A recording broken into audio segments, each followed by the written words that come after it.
And we're back again. Alright. Oof. Back and back and back. Alright, hold on. I'm gonna adjust myself real quick. There we go. Back here we are again. Oh, man.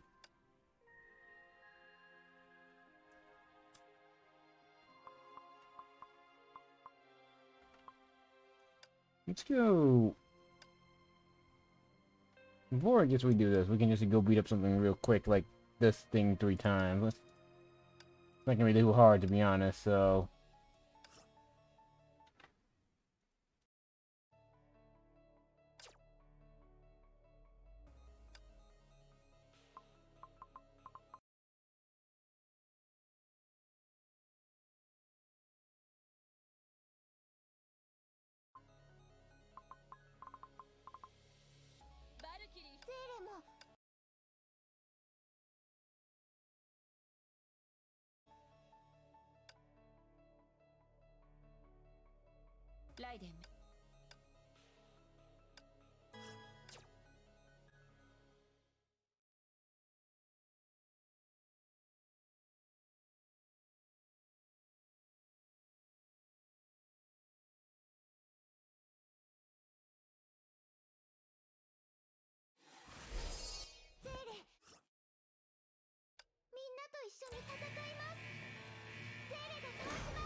らはみんなは私に怯えている。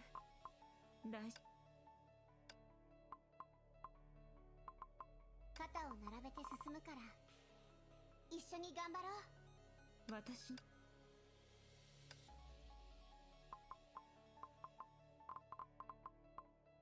このほ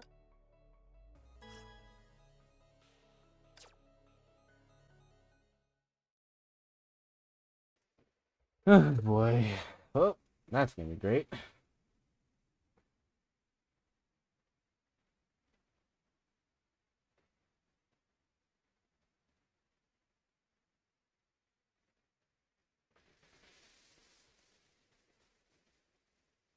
ブローニャ戦場に到着しました。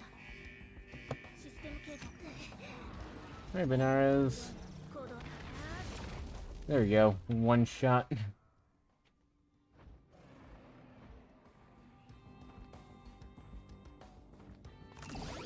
戦場を観察中、ブローニャは自分の道を見つけました。 Yes, McQueen.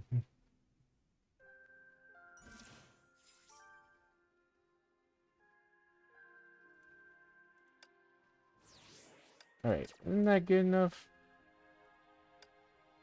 Yes, it is. Okay, that's the last piece. Wilmer. Wilmer. It seems like Bronya's legs go somewhere around down here. Okay.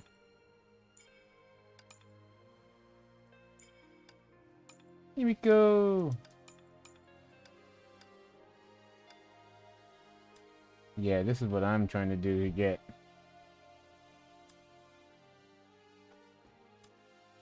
Alright, it's like around here. Yep.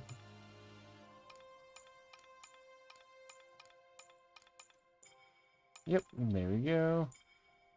The blade there. That finished that side.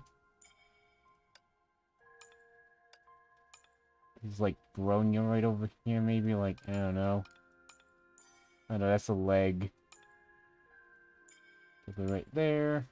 This is like her hair right there. Blue is spiritually right here. And that leaves right here. Woohoo!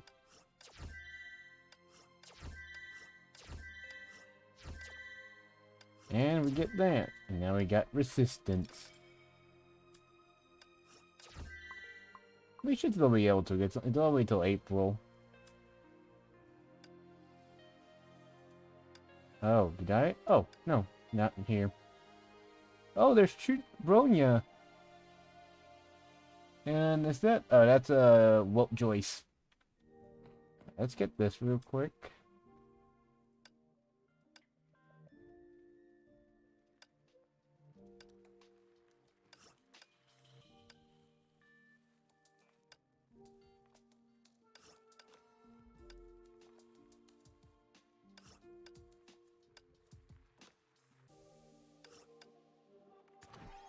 At least that. And now we will continue story mode.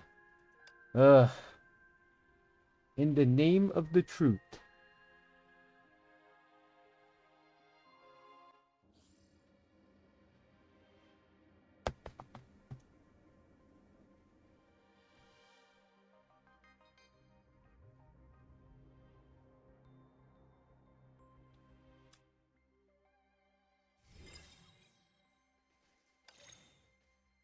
Go to story.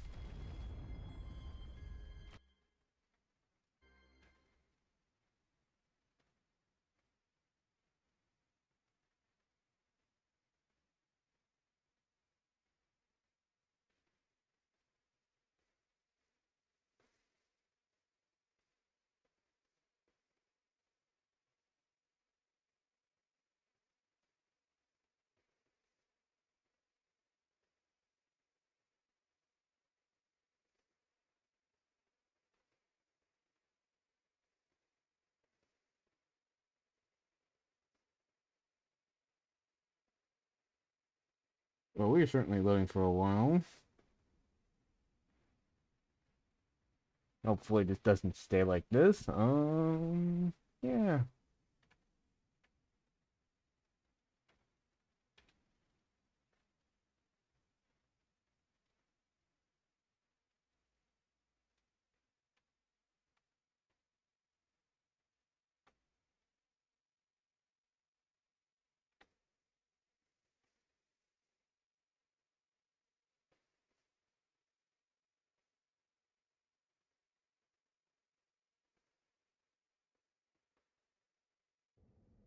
Alright, there we go.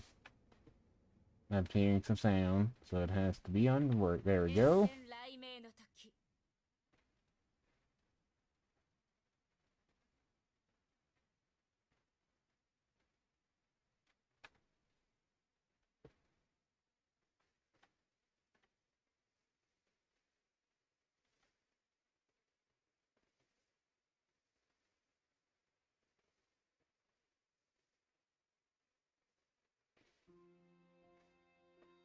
Your tank is very powerful, General. It can level forests and people, but it still needs a driver.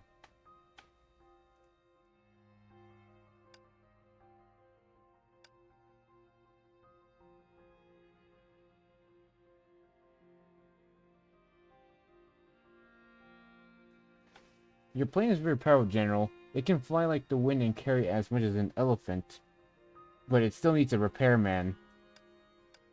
You men are very useful, General. They can fly and they can kill, but they can also think. But now such pros and cons no longer exist. That removes all definition and ideas. これは何なの。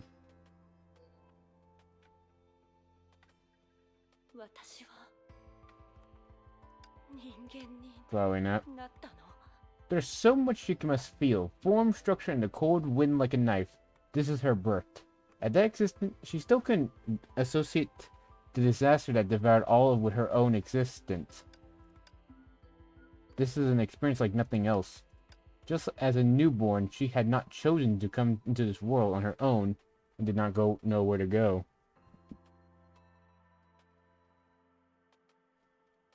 Alright, give me a minute. Alright, there you go. But unlike a baby, just a moment after her birth, she already knows speech, knows right from wrong, and even understands her own birth. これはすごく面白いわね。面白い?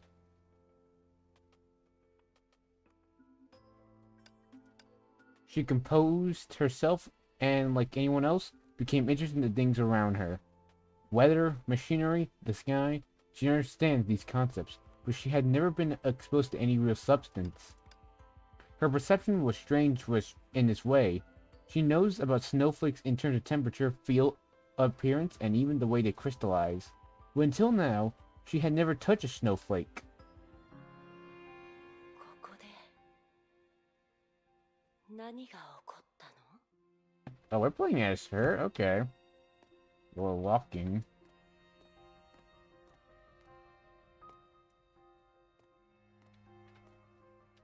機械から壊れた機械に変わったのね。なんだか無駄話にしか聞こえないわ。けど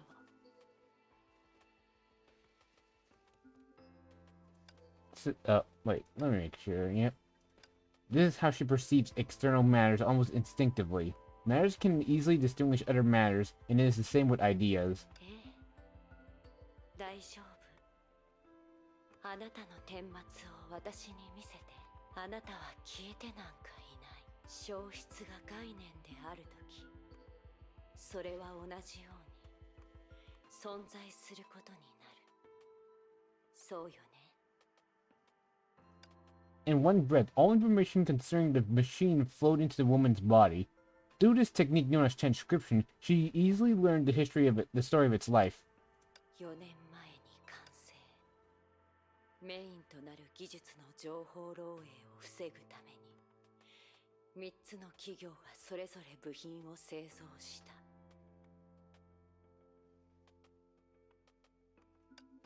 数年間天命で働き、メンテナンスを3回実施。第6の神の鍵を捜索する任務中に、発生源不明の崩壊エネルギーを大量に浴び、それによって壊れた大量の崩壊エネルギー。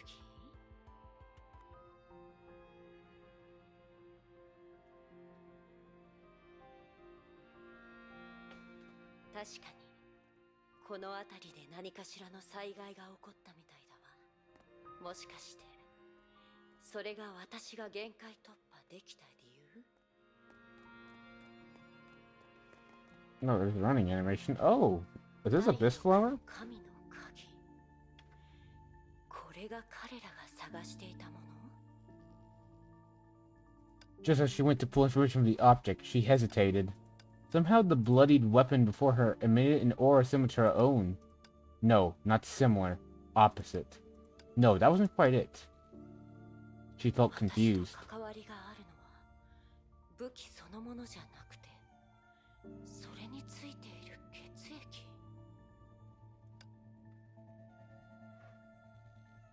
Oh, God. She permeated the dried blood at the level concept. 君も知っているように、 Auto? その体内に流れるシャニアテという名の清血は、範囲内の崩壊エネルギーを一瞬で消滅させる。崩壊と戦う上で、君の血液は確かにとても効果的な道具だ。While saying this, his eyes fell on a quiet surrounding device. It ran silently and efficiently in the room where she filtered her blood. The flowing crimson, like a stylus to a record for much of what was to come. つまり、もし止められないような敵に遭遇したとき、ああ、君が思いついたように、力尽きるまで戦うより、相手に向かって動脈を切った方が効率的だ。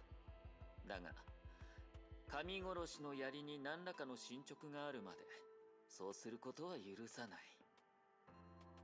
大量に血を失ってしまうと、君の場合、一般人のように輸血を行って応急手当てをすることはできないからね。実際、神殺しの槍の開発の第一歩となったのが、清血のクローンだ。だが、たとえ開発すること自体はできても、量産方法は見つけづらいだろう。だから、特殊な状況を除いて、血液を武器として使ってはいけない。しかし、わかっているよ。君のことだ。この程度の説明では、無駄死にを止めることはできないだろう。君はまだ若い。その身で1分1秒ごとにシャニアテの血筋を感じ取ってはいるものの、そのおかしさについてはあまりにも無知すぎる。聖魂の呪い。この話をするのは初めてだね。聖魂の呪い？ Curse of Stigmata. Oh no. カスラナ家とは違い、シャニアテの血筋を維持しているのは偶然の遺伝的な変異、もしくは阻害の情報。今君の体内にある清血、そして君自身の遺伝子は僕が情報を分類し、その純度を高めて作ったものなんだ。それはあくまで改良じゃなくて分類だ。残念ながら、いくら僕でも副作用を起こしやすい情報を遺伝子から取り除くことはできない。司教様でもできなかったんですか？唯一の方法はある。だがそうすると、君は一般人よりも衰弱してしまう。最強のバルキリーになるなど、到底無理だろうね。実のところ、シャニアテの聖魂。 Is that why she does actually have the appearance of Sicilian in a way? Maybe. はるかに上回っている。長年にわたって伝わってきた同族が持つ2つの全く異なる力を不思議だと思ったことはないかい？全く異なる？自身の操る崩壊エネルギーを強化するのが得意で戦士になったり、崩壊エネルギーの侵食を弱めるのが得意で医者になったりすることですか？その通りさ。シャニアテの血筋は自身と衝突し、矛盾を起こす存在なんだ。僕を含む多くの末裔は、その衝突の結果、いささかな崩壊エネルギー耐性だけを得た。これこそが聖魂の呪いだ。どちらかの純度を上げると、ただ清血を提供するだけの実験対象、もしくは崩壊エネルギーを短時間自在に駆使し、その後はすぐさま命を失う存在になる。では司教様は一体。思いついたかい？僕は中和の部分は血液に、強化の部分は気骨に効果が出るように調整したんだ。100年以上の時間がかかったけどね。それについて詳しく説明する気はないよ。ただ君はもっと誇っていいのさ。たとえ自分を道具だと思い込んでいても。まあその話は一旦置いておこう。とにかく君は衝突する力を一つにまとめ、手にした黒煙白化で創生と朝礼の力を発揮することができる。もしその微妙な均衡を破ることを選択した場合、放たれた清潔はその効果を発揮し、君が犠牲となった地は崩壊の禁域、人類の楽園になるかもしれない。同時にもし僕が心配したようにそれが反転し、未処理のまま君の体内から流れ出てしまったら、崩壊を呼び寄せると Basculin, I remember trying to capture you earlier today, I'm pretty sure. Might as well try again. 他にも意外とも言える可能性は存在するだろうね。だがその時に何がどうなるかは僕にもわからない。しかし、でもそれは私が知りたいことと全く関係ない、最初からある情報しかないのね。Altering her perspective, she pivots time in her perception and then perceives the snowy field once more. She went back not long before, right as the second eruption was near its end.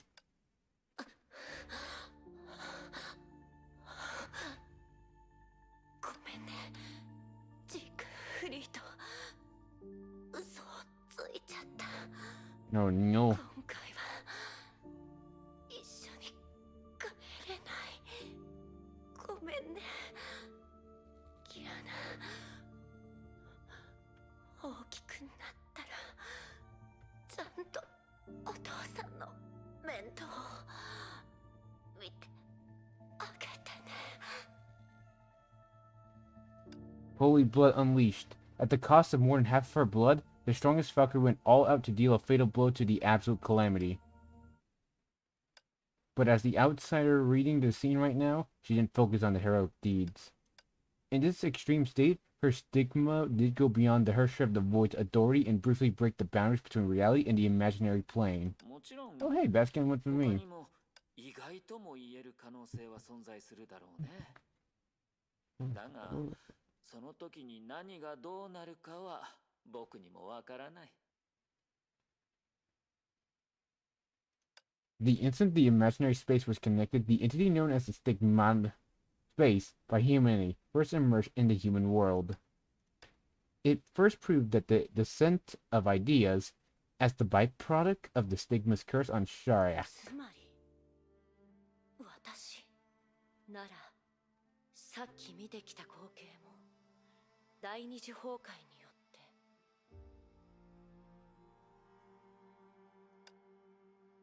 If she had known no more, she might have might be able to jump into a conclusion rashly and stay firmly convinced.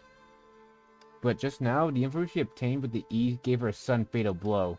第6の神の鍵を捜索する任務中に発生源不明の崩壊エネルギーを大量に浴び、それによって壊れ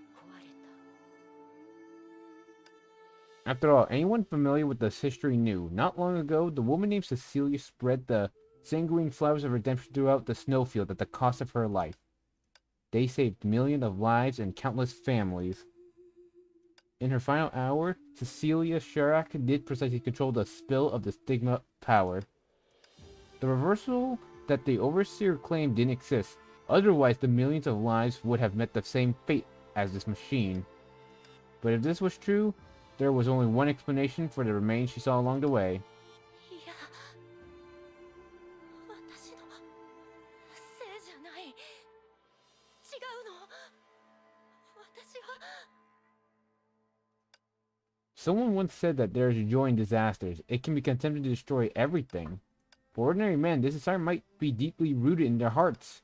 But for an ultimately unique stigmata like Shark, for its crystals and ideas, she turned around to look at her birthplace and her trail with trembling desperation. To figure out what exactly happened, she traveled a long way to understand her origin, but turns out she was unable to cure the disease from the get-go. She was the disease itself.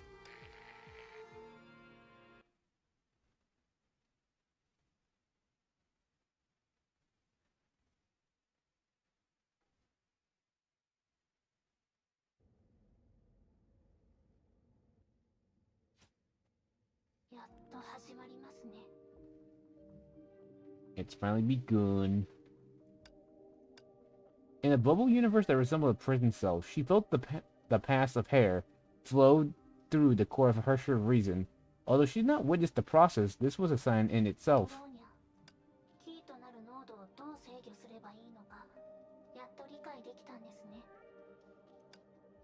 Without doubt, Bronya was going to do the opposite of what she suggested. By using her connection with the Hersha of the Hersha's core, she screened out and peeled off as much information implemented in it by Hair as possible.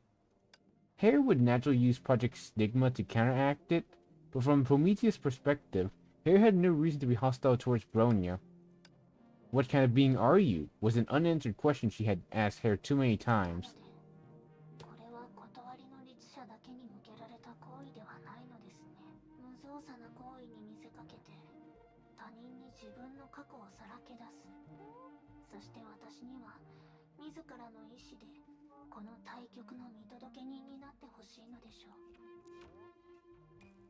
Although there was no actual chessboard, Hair and Bronya continued fighting back and forth.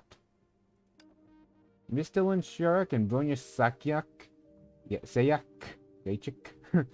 Saychik, I don't know, had both bet themselves on this strategic game.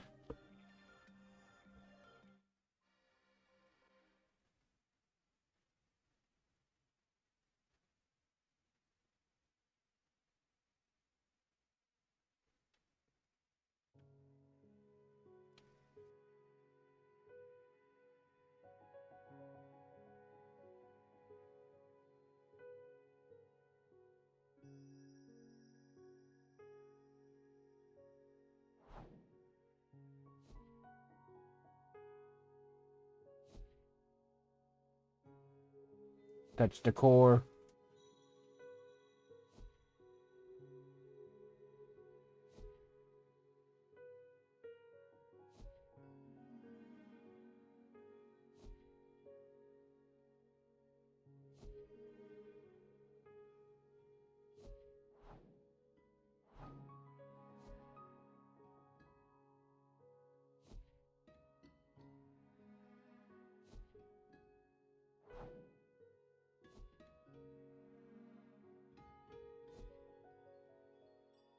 Tit for tat.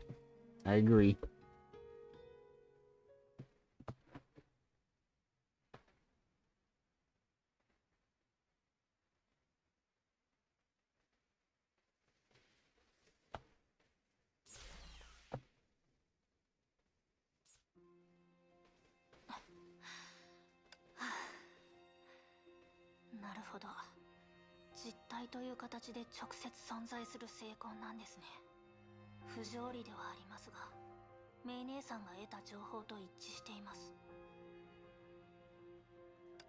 The information previously implemented by Hair now took the form of a seed of ideas right before her eyes.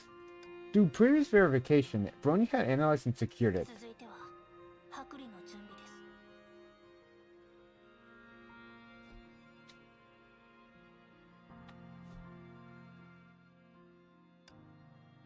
Verify again, strip.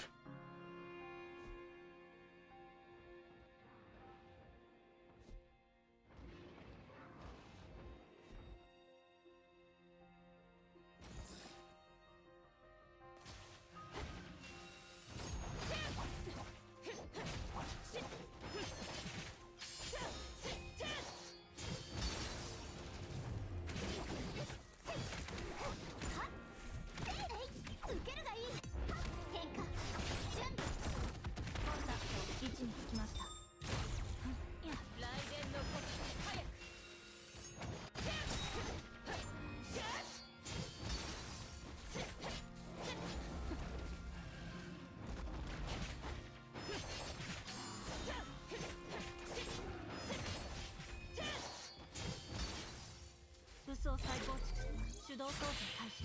起動状態確認。エネルギー解放。全エリア放火。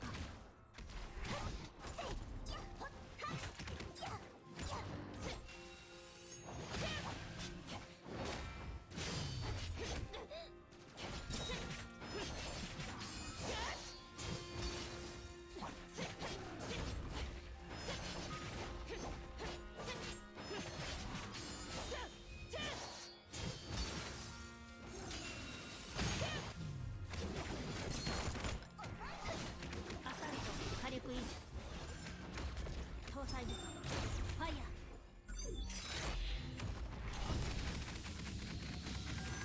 反応検索。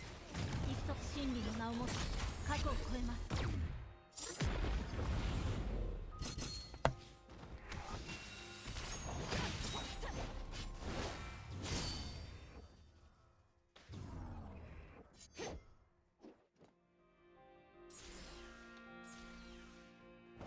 I don't know what that ran about, but I guess we're just gonna beat people up. Oh, hey, Bronium. やっと終わりましたか。進捗が少し遅れていますね。ウサギが植え込んだ他の情報も探してみましょう。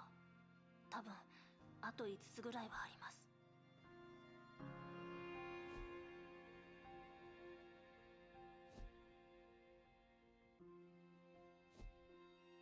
Oh, I just went fan. Oh, tired me having, but I gotta do this. Enabled by special traits from her Herrscher Reason Identity, Bronium once again acts as the fragment in front of her. その通りさ。私はかつて地獄の惨状を誰かに聞かされたことがある。追放の地、苦痛の地。陸地には燃える茨が至るところで這い、ゆるりと流れる川には硫酸が注がれている。悪行を成した者はそのうちにあるレンガのように永遠の炎に投げ込まれ、己の罪のせいで永世に火あぶりに処される。罪が深ければその分火は燃え盛る。それは死を超える苦痛。逃れる術はなく、終わりなど訪れない。それでも希望が全くないわけでもない。 Even fully prepared, he was still subject to heavy corruption from approaching the opponent. After a long time, he finally became able to open his mechanical eyes. Contrary to his statement, the snow falling down around him resembled the ashes from heaven. During intervals of his speech, her eyes occasionally moved from the person in front of him to a window reflecting blinding sunshine in the distance. Amidst the dazzling light lurked a stalker. Grey Serpent had no doubt. The short distance made him curious, and he wasn't troubled. After all, compared with the idea before him, the Watcher was nothing. 話を Keep 続 going. け Oh, てもいいわよ。私にそんなことを語るだけで yeah, that almost made me say something, but I was like, no, that can't be it. 構わない。物事の意義とは常に終わった後で示されるものだからね。ともかく極悪でありながらも地獄の受刑者たちのために泣いてくれる人がいるなら、その涙は炎に向かってこぼれ落ちる。それだけで受刑者たちの苦痛は和らぐ。十分な涙があればしばらくは炎を消し止めることすらできる。つまりあなたも同じように私の罪は許されがたいものだと思っているのね。それも情けを施されるのが難しい類のものだ。君もまた死を超える苦痛に身を置いている。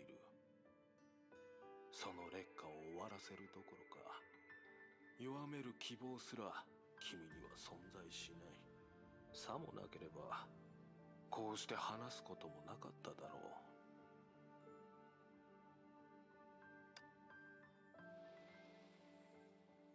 The woman finally left the burning fire after her trick was called out. そのこ She とを recovered 話して instantly. 慰めてくれてるからだと思ってたわ。向かい側の来客である以上、君は物事の本質まで容易にたどり着ける。隠したところで力の無駄に過ぎない。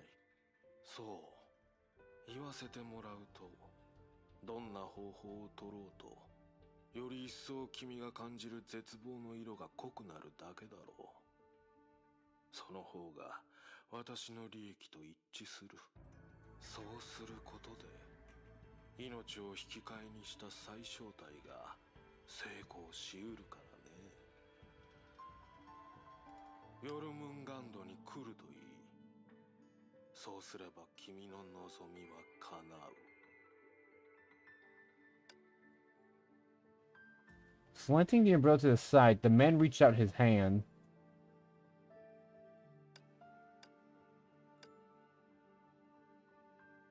Truth be told, it wasn't the first time for her to receive such an invitation, so... 答えは知っているはずよ。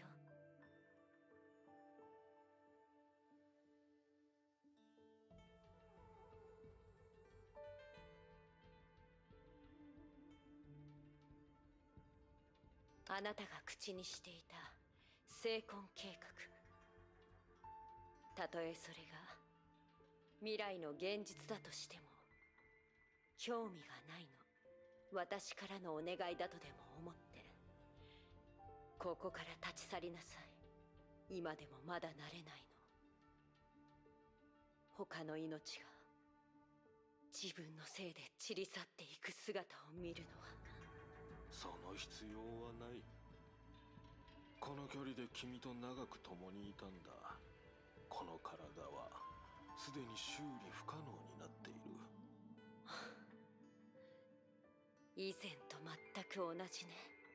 ああ、それにヨルムンガンドに勧誘するための条件、それは君が望んだもの、つまり死だ。意味がよくわからないわ。君の体だけが異常なわけではない。私がいつも見つけられる以上、君のことを知り尽くすのも難しくはない。例えば、死を超える苦痛を常に感じるため、君は数十回ほど自分を始末しようとした。あいにく、その半数くらいは直接見ることができた。あなたって本当に気持ち悪いわね。目的を成し遂げる手段に可愛く見せることなど不要だろう。君はほぼ空っぽだ。ただ、自分を殺すことにかけては恐ろしいまでの想像力を持っている。それは奇想天外で全く意味がわからない。空気を必要としないにもかかわらず深い水中に飛び込む。実体を持たないにもかかわらず刃で身を貫く。今日はその無益な暇つぶしを終わらせる確実に有益な希望を提供するために来たんだ。例えば、ごめんなさい。少し来るのが遅かったみたいね。おや？あなたも知ってる通り、私は自由に人々の体内にある精魂が覚醒するように働きかけることができる。だが私も同じように初対面の時からすでに君がそれを諦めていることを知っている。でも今日こうしてあなたを拒絶する理由もそこにあるのよ。精魂の強制覚醒みたい。消え去ることのない人を私はようやく見つけたわ。それは意外だ。適合者はごく少数しかいない。一度消えてしまえば二人目を見つけることはとても難しい。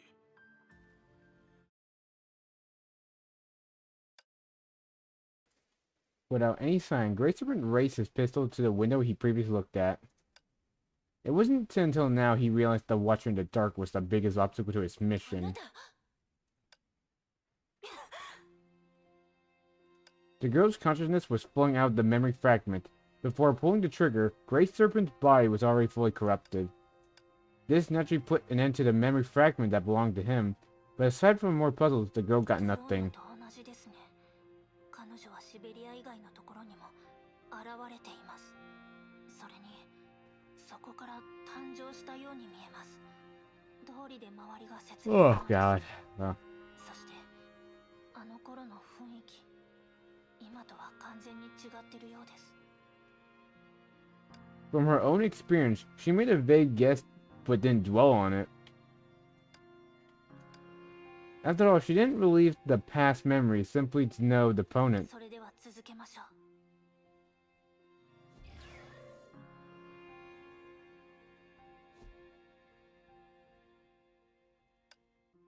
Stripped of that away.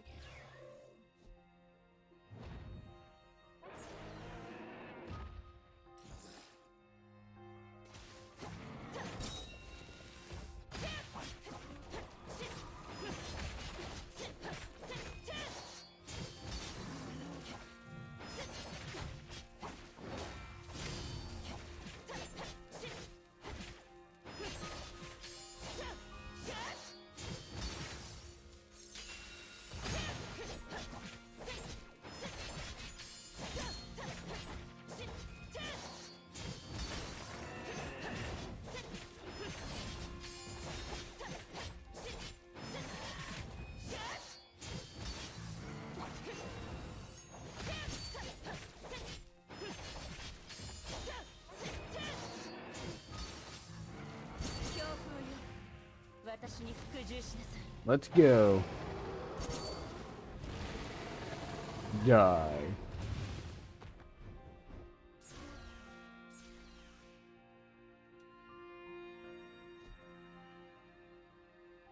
Got a Bronya figure there. なぜかおかしいところがあるような。重曹ウサギ、イデアの種はあとどれくらい残っていますか？ The mechanical assistant reported 16. 数え間違えていませんか？ She got the number again. She got the same number again, and this meant just when Bronya was trying to move forward, the surroundings were implemented with more information. The situation reminded her of a chess game. Only the opponent took more than 10 moves in the time opponent took 1. なるほど。最初から誰かさんはチートしているんですね。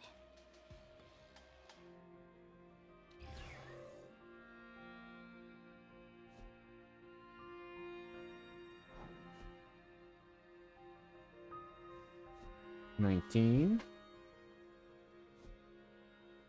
Okay.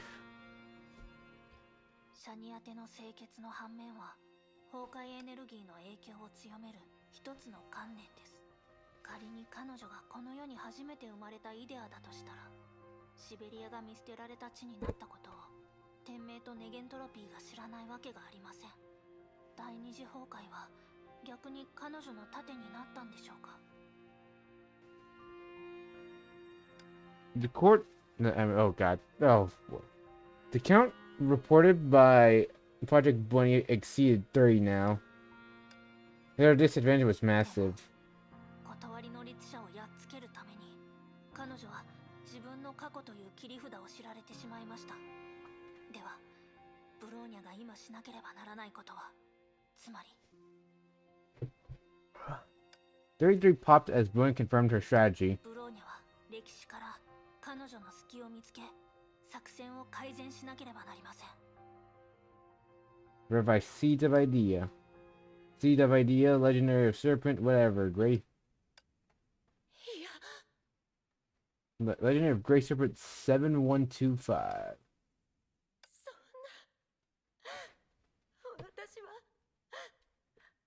私は死んだはずでしょ。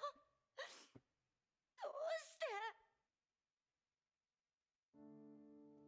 Siberia, the Forsaken Land. She, the idea named Shark, descended again. In the deep snow she was crying, crawling, seeking any living thing around her, but Just like the first time she came to the world, everything around her became corrupted by Honkai and vanished after a brief and fruitless struggle. きっと何か方法が全てを終わらせる方法があるはずよ。滅ばない存在なんてない。もう一度試してみましょう。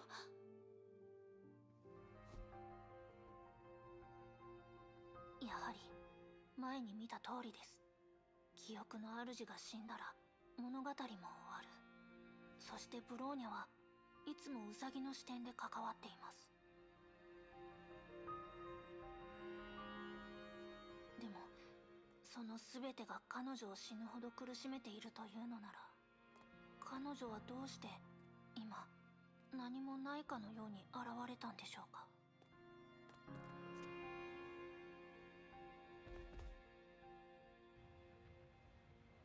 崩壊獣でさえも彼女がもたらす崩壊エネルギーの異常を受け止めきれないんですね。 Too strong, you don't even need to do anything. Look, that's how OP we are. We don't need to do anything. You guys are all dead. They're the most OP character in Honkai from forever now.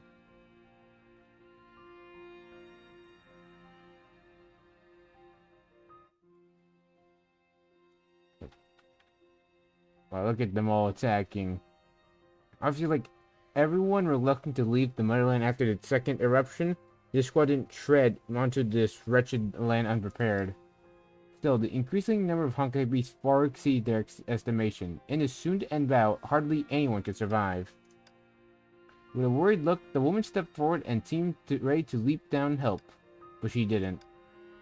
どうやらいろいろ試して彼らにとってより良い対応方法を学んだようだ。 Oh, God. Smoke Man staying in the storm alone with an umbrella and watching the woman who left a trail of hell behind. Judging by his casual poise, he had been visiting for a long while. 君の今の気持ちは分かっている。何しろあの崩壊獣たちを生み出したのは君なのだから。あなたが誰なのか、私のことをどれほど知っているのかはわからないけど、でももしその命が惜しいというのなら、私から離れなさい。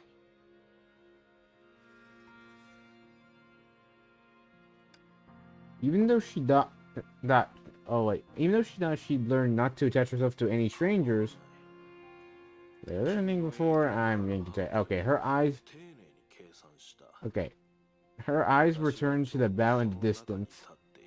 Even though she thought she'd learned not to attach herself to any strangers. Okay, there we go. 君の元に行くと決めたからには一度死ぬ程度は受け入れられる代償だ。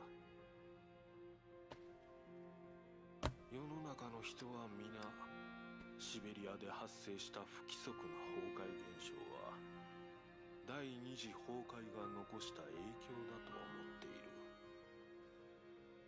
実際は違う。そうだろ？ He shook the black umbrella he was holding. The mechanical side of his face faded in and out of view. 遠隔操作しているのね。あなたはここにいないの？私はどこにでも存在する。しかし、あの製造者の定義で言うなら、君の目の前に立っているこの体は、確かに生命、あるいは人間と呼べるのかもしれない。公平性のため、私の質問にも答えてほしい。私が全ての元凶だと確信しながら、なぜ知っていることをわざわざ聞くの？ここに来たのはもう一つのミッションに必要な人物を物色するためだった。君こそが最大の収穫だ。出発する前は予想だにしていなかったが、残念なことに今まで君に会うことができなかった。君の存在は安定していない。だから天命もネゲントロピーも君の存在に気づかなかった。それもまた君の創作の妨げになった。かつて数回やっとの思いで手がかりを得た時があったが、君の姿形はすでに現実世界から消えて、理念の場所聖魂空間に帰っていた。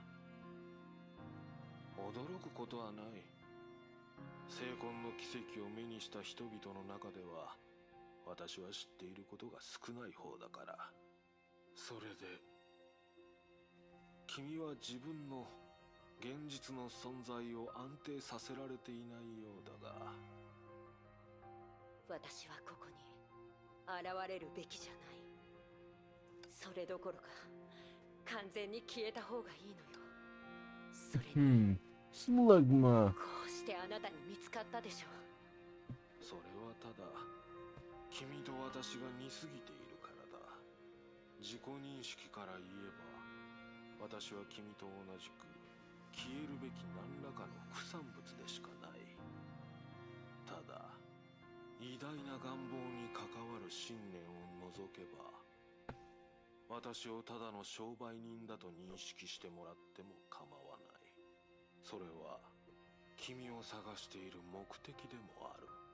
商売？そうだ。君をヨルムンガンドに迎え入れたい。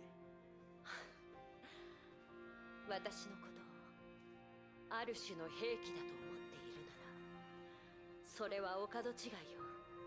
それに私の望みはともかく、私を利用して他人を傷つけようとしたら、逆に自分自身に害をなすことになるわ。おや？それは誤解だ。君は孫子より強い武器ではないからね。私から見れば君の性質は重要ではない。重要なのは君に何ができるかだ。できる？人間の体内の聖魂を活性化させたいの？いや、そうではない。君なら呼吸するように簡単にできる。神業と呼んでもいいだろう。しかしヨルムンガンドも実現できる技術を持っている。それに君もそのやり方の限界を。適合者は1万人に1人もいないという事実を知っているはずだ。じゃあ、あなたの目的は何？おそらく君が無価値だと思っているものだ。おや？ At this point, the man fell silent and looked out at the distant battlefield. The shrill cry of Honkai Beast could be heard in the distance. The remains of mechs littered the pale earth, waiting to be covered in snow. 彼らもダメだったようだ。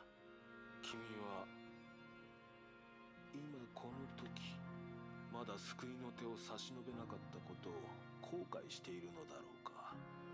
それともその手で彼らを殺すより罪悪感が減っただろうか。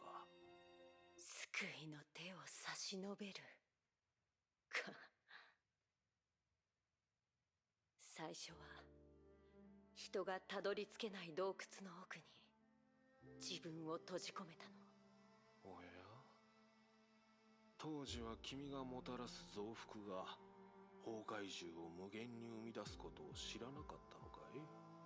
ええ、あの造物たちがもたらした災いを知るまでは、私の感覚が普通の人間と同じであったなら、おそらく安心してずっと自分をあそこに閉じ込めていたでしょう。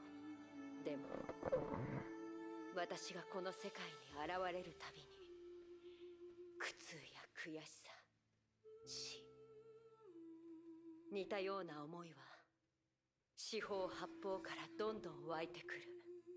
それで分かったの。自ら近づこうとしなくても、私が災いの源であることは変わらないって。それから私はそこから離れ、この手で自分の過ちを償おうとした。普通の崩壊獣はもちろん君に危害を加えることはできない。確かに。でも結果はあなたも予測してたはずでしょう。人間を噛みちぎろうとする崩壊獣を止められたとしても、私の出現は彼らを別の形で死なせることになる。誰一人逃れることはできない。余計なことかもしれないが、誰も自分の天賦のために責任を負う必要はないと私は思っているがね。何はともあれ、私もシャニアテだから分かってくれる。 She is an embodiment of a relief. She could never just forgive herself like that. だから人間の体内の精魂を呼び覚まし、君に適した存在にすることを思いついたのか。そんな風に考えたことがなかったらよかったんだけど。理解できなくもない。それは属性ではある種の殺戮だから。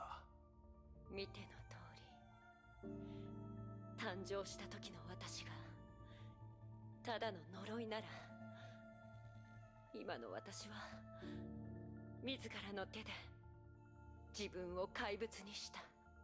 私のような怪物からあなたたちは何を得ようとしてるの？一体何が得られるというの？やっぱりな、私が気にしていることを君は言っていない。君からすればそれは意味のないその場しのぎの対策だったのだろう。もちろん前例があったとしても君にできるとは思えない。だからこの命の本当の使い道はここで明らかにするべきだと思う。使い道？ある行動は君にとって人々の物語を補完する手段でしかない。だから君のために死んだ人間を救うことはできない。しかし私からすればそれは奇跡のような未来を意味している。君の特質のせいで私は死んでいく。もう助からない。さあ、君が昔にしたように私を現実の存在からただのデータに転写し、イデアの形で保管してくれ。私の全てを手に入れた暁には言葉よりも効率的なコミュニケーションの手段で君は知るだろう。真の精魂計画とは何かを。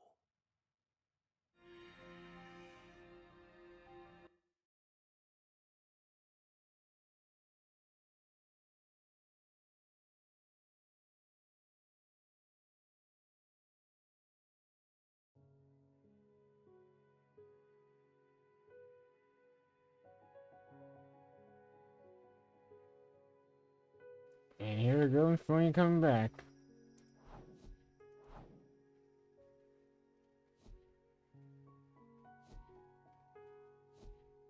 Looks like everyone's walking on down here.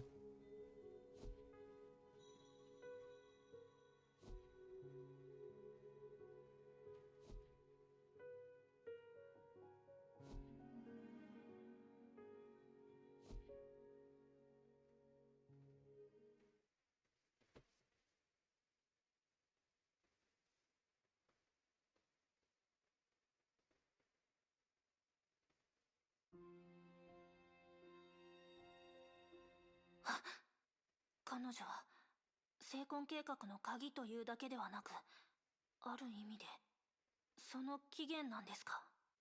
つまり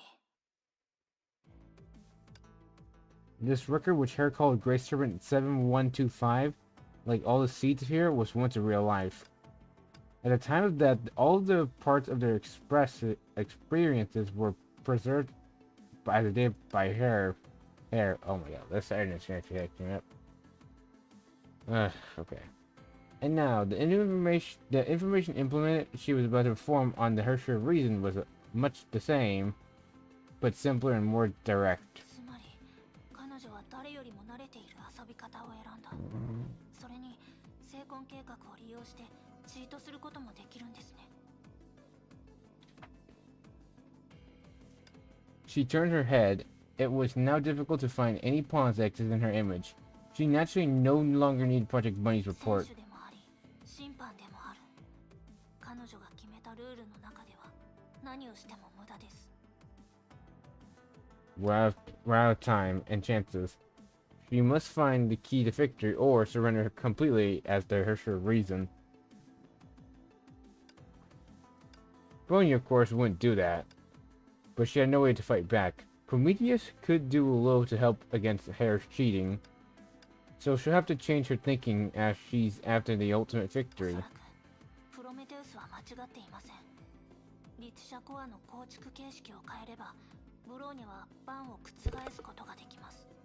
でもそれをするには今までにないようなきっかけが必要です。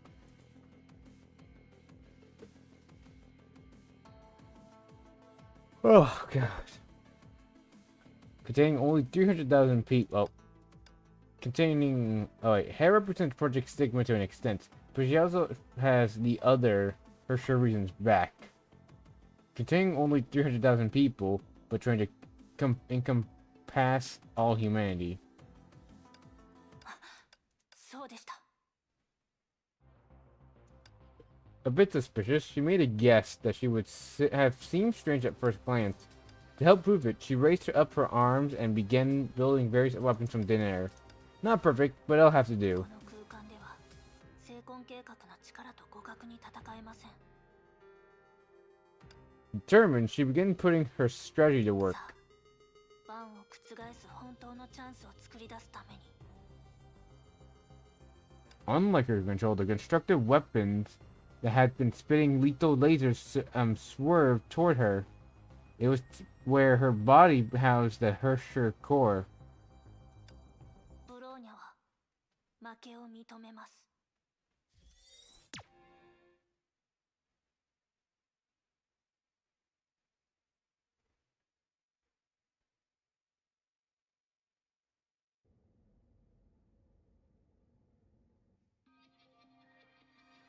I'm gonna take a little quick break as oh my god, I'm so tired. But I want to get this done, やっぱり so 失敗したの？私も彼女もブローニャも。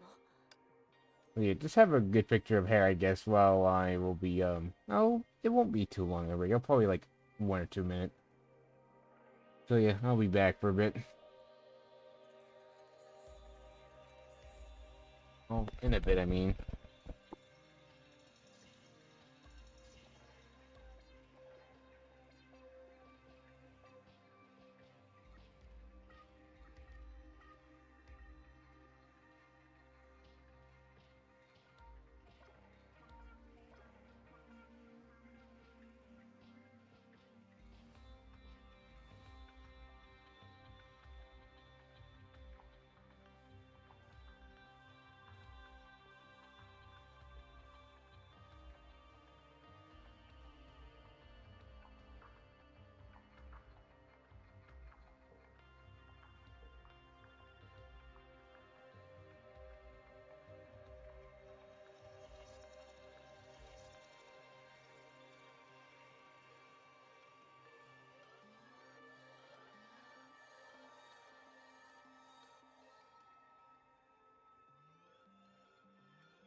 Alright, I did say about 1 or 2 minutes, so I will be backish. Probably took about 3, but close enough. Alright, let's get this.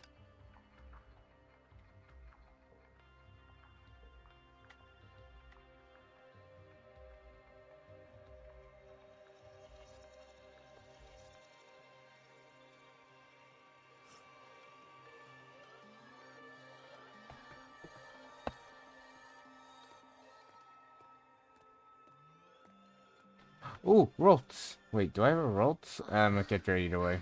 完全に終わってしまったのね。 At this moment, amid her perception, Ronia's resistance completely disappeared. The Hersher of Reason's power was now completely in World Serpent's hand. 今まで彼女は私と対局してたと思っていたんでしょうね。 But to Hare, when Bronya became aware of the game and made her move, it was checkmate. For her, she needn't fight against it tooth and nail. She could look back into her past without fear. And so her present self desired for the Tertiary of Reason is solidified. All she ever needed to do was distract herself to reclaim what was lost. With Project Stigma, that was easy. 計画性が足りなかったかしら。もし最初からこの物語を彼女に見せてたら。でも。 Pulling back a flood of thoughts, she turned to see the geography of a memory. シベリア、ウラル山脈。よく考えたら、あれから私はここに戻っていなかったわね。 Yes, Rolf, let's go. Just like Bring, who had hijacked into her own memory, her vision moved beyond her control, causing her to laugh bitterly. 私自身が記録した物語なのに、あの子みたいにもう一人の私の視点からしか見られないのかしら。 She thought of those who had once seen her, and the regret in her heart continued to あ grow. なたに家族の情報を教えられると思ったけど、でも私は。 She begins speaking through her action. She completely cuts herself off from her past, making her consciousness a complete outsider. She knew the present her had no say in what would happen next. But as chance would have it,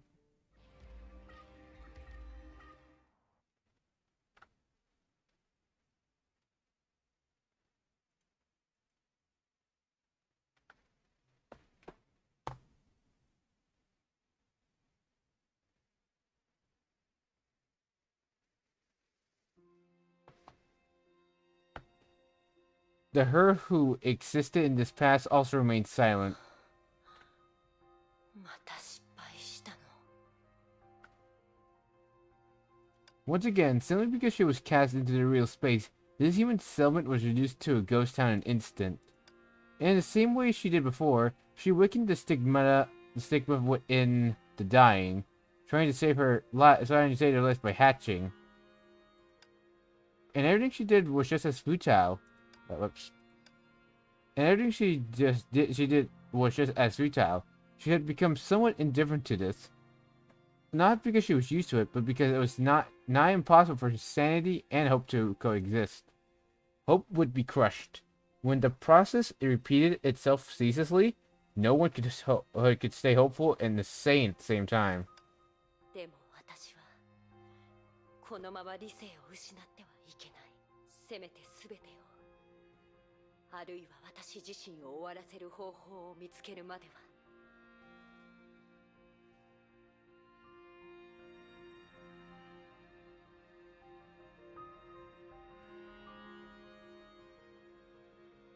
誰かそこにいるの？ Is there?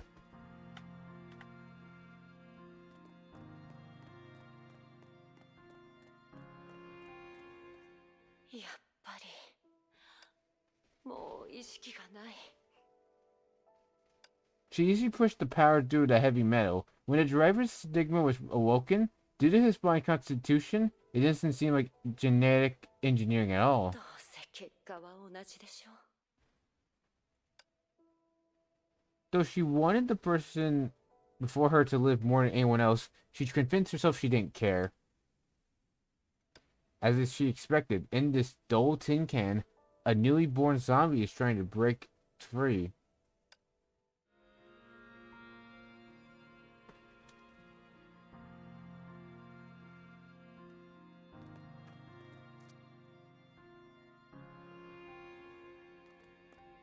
Legend of Nina.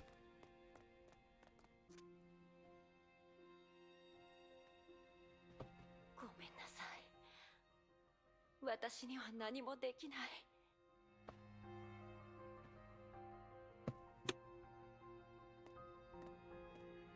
Now I'm forced to walking マ position. クシム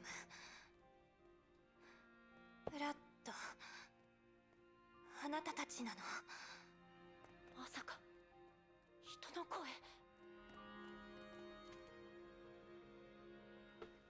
ここは Before her was a clearly temporary dwelling. It looked like a public building, but was more capable of keeping out the elements. She suddenly walked into the room that the voice had come from, but it was too dim to see inside. 誰か来たの？ She realized for the person before her, death was already imminent. She wasn't aware that there was a visitor. The name she kept repeating, perhaps it was this person who, when near death, believed they could deliver themselves from hell. そうやって待ってたのに、結局訪れたのは私という災いの元凶だったのね。 Due to darkness, she gave her strength. Maybe she could have continued struggling a bit longer, but only followed by a quick 訪れ death. ないわずかな希望のためだけに、私は自分勝手に被害者の安らぎを邪魔し、彼らを怪物にして死なせた。 She recalled a legend told again since ancient も time. し地獄が存在するとしたら、死後の私は永遠にそこにとどまるのでしょうね。 When she died about an afterlife, there was a glimmer in her eyes. In the darkness, she sensed a hatchet on the table. In harsh Siberia, a tool like this can have many uses.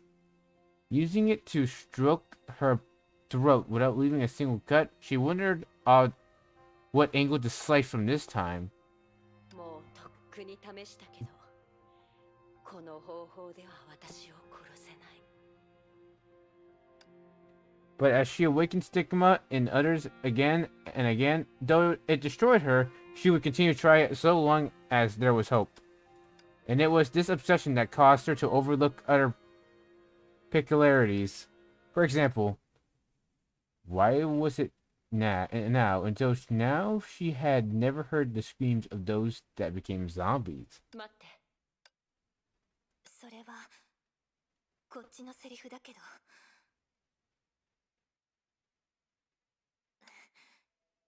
Hey! 下ろしましょう。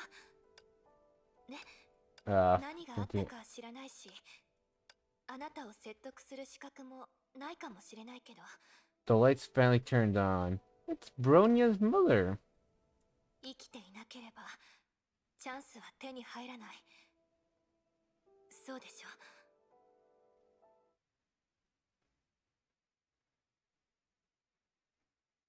確かにそういった仕事をしたことはない。でも信じて。私はあなたが知っている誰よりも医学に詳しいの。やっぱり出ない方がいいと思うわ。 Since that time, 3 days had flown by. 本当に？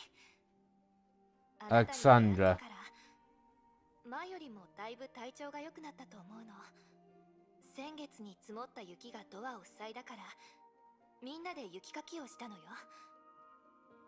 その時に少しだけ働いたら、なぜか息ができなくなって、気を失い、2日後に目覚めたの。 She became silent, fixated on what she had said. My health was so much better. She knew Alexander's feelings weren't で wrong. も稀に見るような崩壊エネルギーへの耐性を持ってはいるけれど、彼女の体はまだとても弱ってる。私のせいで生まれた怪物に遭遇したらとても危険でしょう。 Though hard to believe, Alexander did possess this quality that should only be possible in theory. There was no doubt that 3 days prior, she had given birth to the stigma awakened.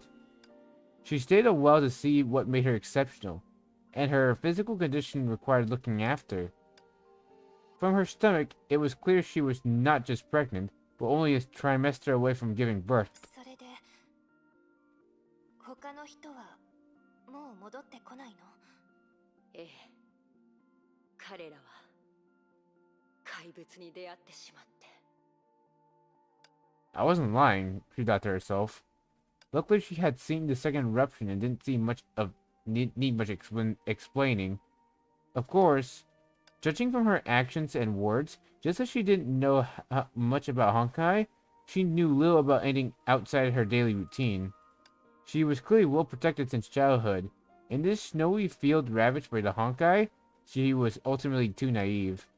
Fortunately, perhaps unfortunately, she accepts reality readily.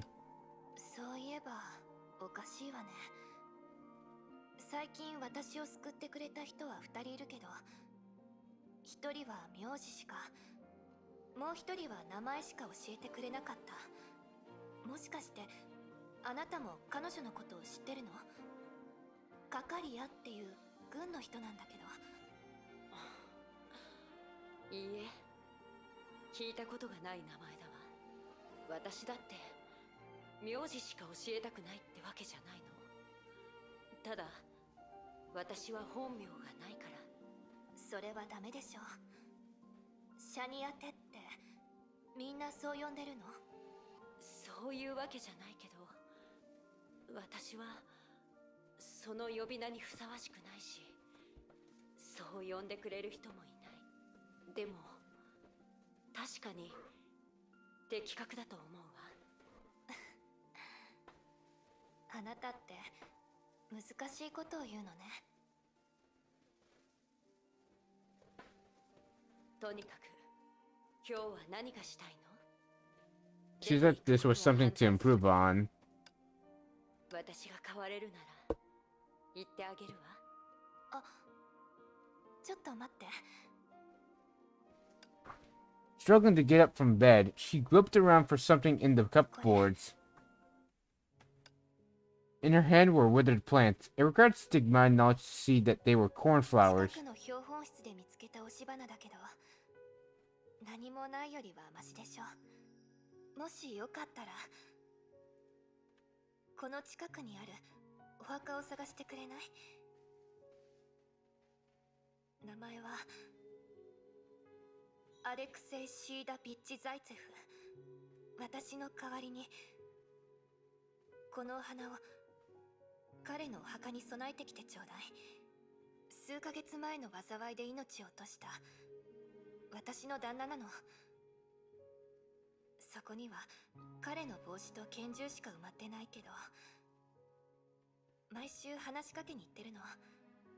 お花も添えてね。誰も訪れないお墓は寂しいって。中に眠る人が本当に消えてしまうからって。外国にいた時に彼がそう言ってたの。彼にはそうなってほしくないから。Moving her incomprehending gaze, she continued. 平然と話してるから驚いたの？言ったはずでしょ。今の体は悲しむことを許してくれないの。息が荒くなったら落ち着かせる薬すら見つけにくいから。見つけたら、いいえ、その時のことはまた後で話しましょう。あなたは分かってくれるわよね？ええ。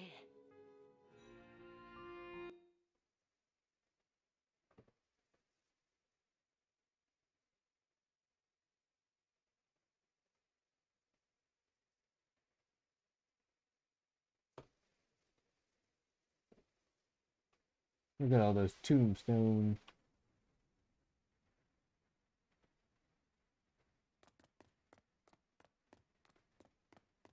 Stuck on one. There's a name that's his Russian name.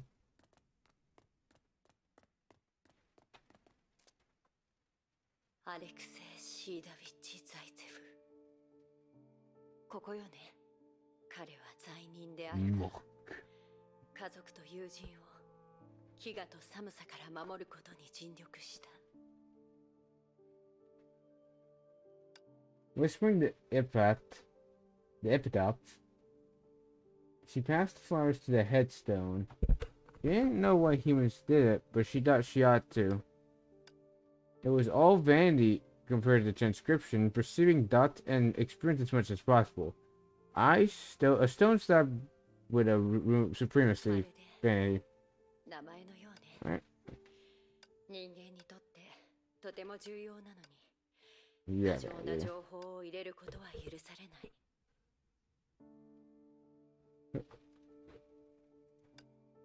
戻りましょう。彼女に説明しなければならないことがある。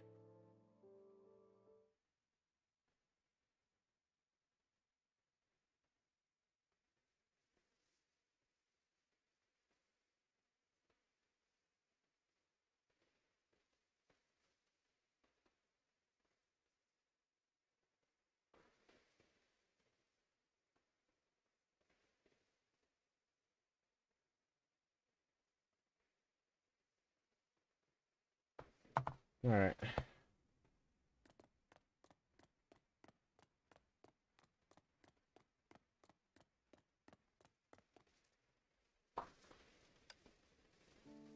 ただいま、花を置いてきたわ。お疲れ様。来てちょうだい。用意したものを見せたいの。用意したもの？ The answer was clear. Her leg caused the quilt to bend. Several types of plant were piled up messily nearby. 手助けだと思って、好きなものを一つ選んで。これは何かの儀式なのかしら？選んだら教えてあげるわ。This isn't the first time this has happened. The hypocritical character came out of Alexandra. Reaching for them, she chose the most inconspicuous of these plants. Dried out, messy, fruitless, just as she had said about her own life. へえ、この子なのね。なるほど。そうね。あ、ミステルにしましょう。この名前、気に入った？名前？何のこと？さっきあなたが選んだのは宿り木よ。別の国の言葉で発音を考えてみたら、やっぱりミステルが一番美しいと思うわ。ある神話では命を象徴してる。また別の神話では死とも関わっているの。あなたに似合ってるわね。いいえ。つまり私に選ばせたのはただ名前を付けたかっただけなの？もちろんよ。教えたくないならまだいいけど、やっぱりないとダメでしょ。あなたのことを思い出すときに、ミステリアスで難しいことを言うシャニアテより、心でミステルと呼びたいじゃない。ああ、やっぱりそういう印象なのね。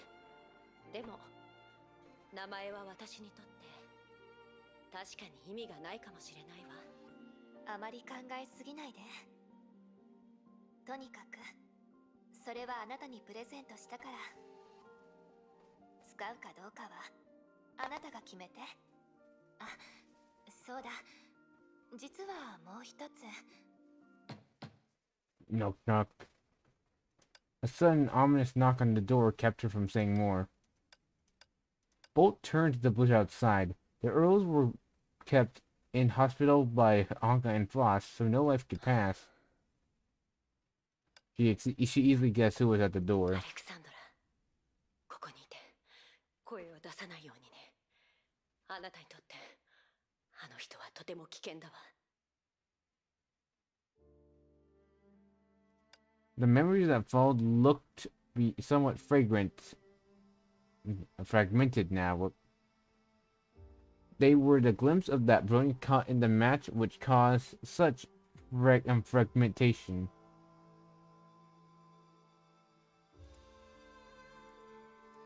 その通りさ。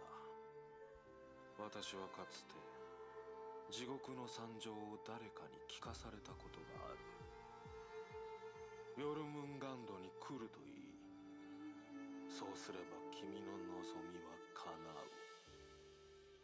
適合者はごく少数しかいない。一度消えてしまえば二人目を見つけることはとても難しい。 An unexpected shot rang out. Thinking about the man who had shot her, Alexandra seemed stunned. Right as the caliber will was about to dissipate, his finger pulled the trigger underneath its inertia, firing a bullet at her as she did. Fortunately, after standing next to the living curse for so long, the other was close to his limits in every sense that of his magic. The word. Oh man. Oh, I mean. Alright, let's continue this though. The shot only left a hole in the rooftop chimney. If only it was that simple. From the moment Mistelon calmly walked to the bonfire, allowed the flames to consume her, everything that had just happened spun out of her information. Nevertheless, at this moment, what she needed was not consolation, but say certain prepared words. ミステル、ええ、ここにいるわ。もうあなたを傷つけさせたりはしない。約束する。ありがとう。でも覚えてるかしら。誰かがノックする前にあなたに伝えたいことがあったの。覚えてるわ。実はね、2日後ここにある人たちが来るの。1週間前に決めたことよ。あの時はまだなんとかここの公衆電話を使うことができたから。マクシムと電話して、彼はアレクセイの友達なのよ。彼にスケジュールを組んでもらって、より住みやすいところに移ろうとしているの。言ったでしょ。もうすぐお母さんになるって。赤ちゃんが生まれるのは大事なことよ。初めて見る世界がこんな寂しい風景じゃダメだって思うから、別れを告げないままでいるのは嫌だから、あなたに名前をつけたの。これからはこの不思議な出会いを思い出すたびにあなただけの名前を呼びたいのよ。そう。なるほどね。This murder-to-be had a life of her own.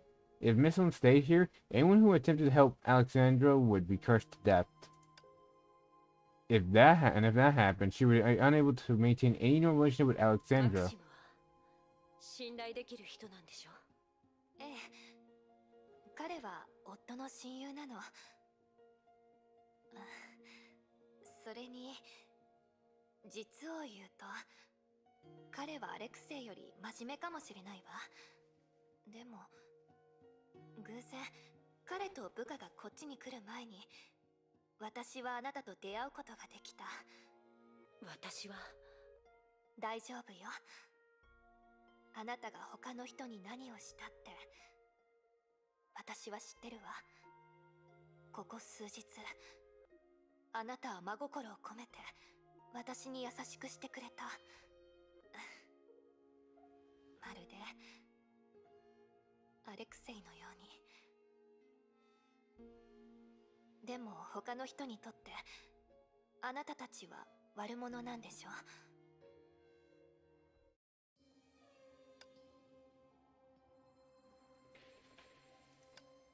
To what degree have you guessed? She did not ask, but the other was already aware. ここにいた他の人たちはもう私が助かったのもあなたのおかげよ。そうでしょ。だからミステル、あなたが何者なのか教えてくれない？あなたの口から聞きたいの。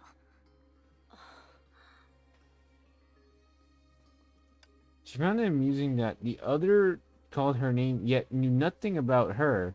Did other humans interact the same way? She did not know. 結論から言うと、私のことを死の化身と思ってもらっても構わないわ。She began explaining her history in the simplest terms she could manage. And once again, she loathed the accuracy of her memory. She loathed the conclusion that the recollection would lead to. そして最後は、いえ、私は大丈夫。ゆっくり話していいから。An unbearable silence. Now one had little idea and the other was in great pain. The minutes dragged by, and she finally ごめ spoke. んなさい、アレクサンドラ。あなたの言うその子はもう生まれてこないの。私はその子を宿すあなたに力を与えすぎた。あなたが言ってた成婚のことかしら。あなたがその成功を使って私に2つ目の命をくれたのよね。でもそれが私のことどう関係しているの？あなたに与えたものは私自身の延長に過ぎないから。つまりあなたを救った不思議な力は当然いつどんな時でもあなたの血の中にある。他の人を攻撃するようにあなたのお腹の子を攻撃してるのよ。私はごめんなさい。今さら教えるなんてわざとじゃないの。あなたのような存在は見たことがないのよ。細かいこともこの数日で少しずつ確認できた。私は何も知らない。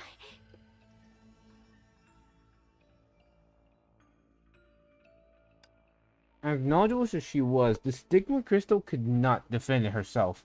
This dead-like existence was waiting for a scolding like a schoolgirl.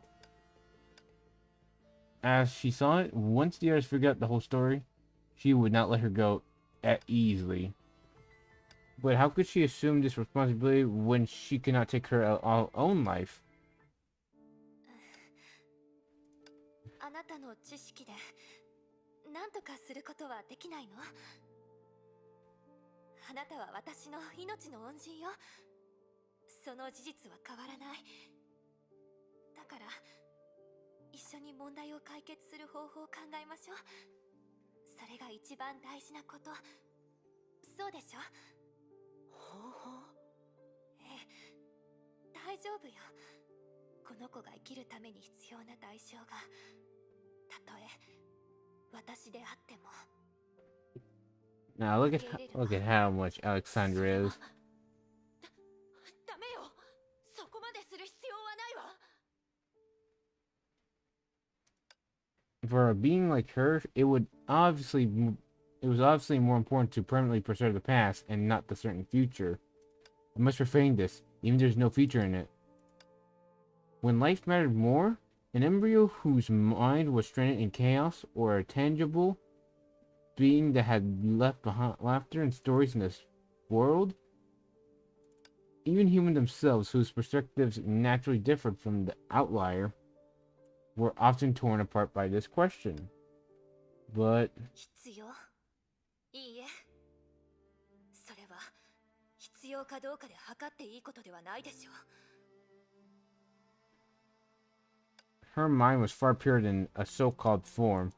After trying to calm down, tears uncontrollable flowed down her face, and emotional, stinging words also came pouring out. 自分の運命から逃げるためにこの子の未来を奪わなけれならないの？あなたは運命の不公平さのせいで言われのない呪いを背負ってるかわいそうな人だと思ってた。でもあなたは心から後悔してたわけじゃない。あなたは最後まで神様でいるのね。 Cat, あなた cat, には Cottony. 命の行き先を決める資格なんてないでしょ。あなたはいいえ、私はごめんなさい。 She softened her tone. This woman, for all her flaws, would never hurt others unless it was necessary.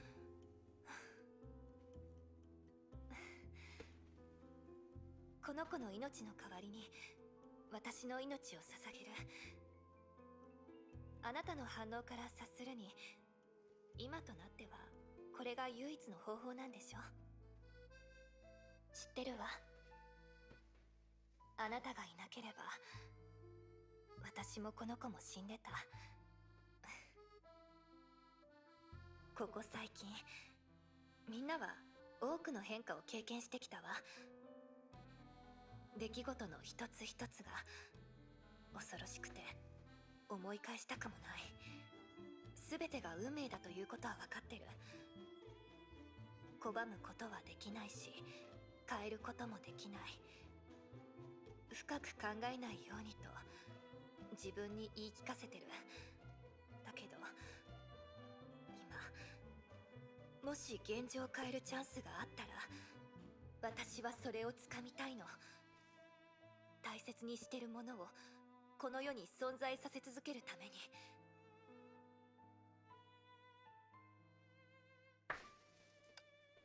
Miss Lin did not refute. How Alexandra treated her child and how she treated Alexandra was exactly the same from perspective. それを覚醒させることができるなら同じくそれを再び眠らせることもできるんでしょ。何を言ってるのか分かってるの？もちろん。それのおかげで私の体はだんだんと回復していった。私がそういった幸運に恵まれることはもうないんでしょ。また薬も見つからないような状況に戻る。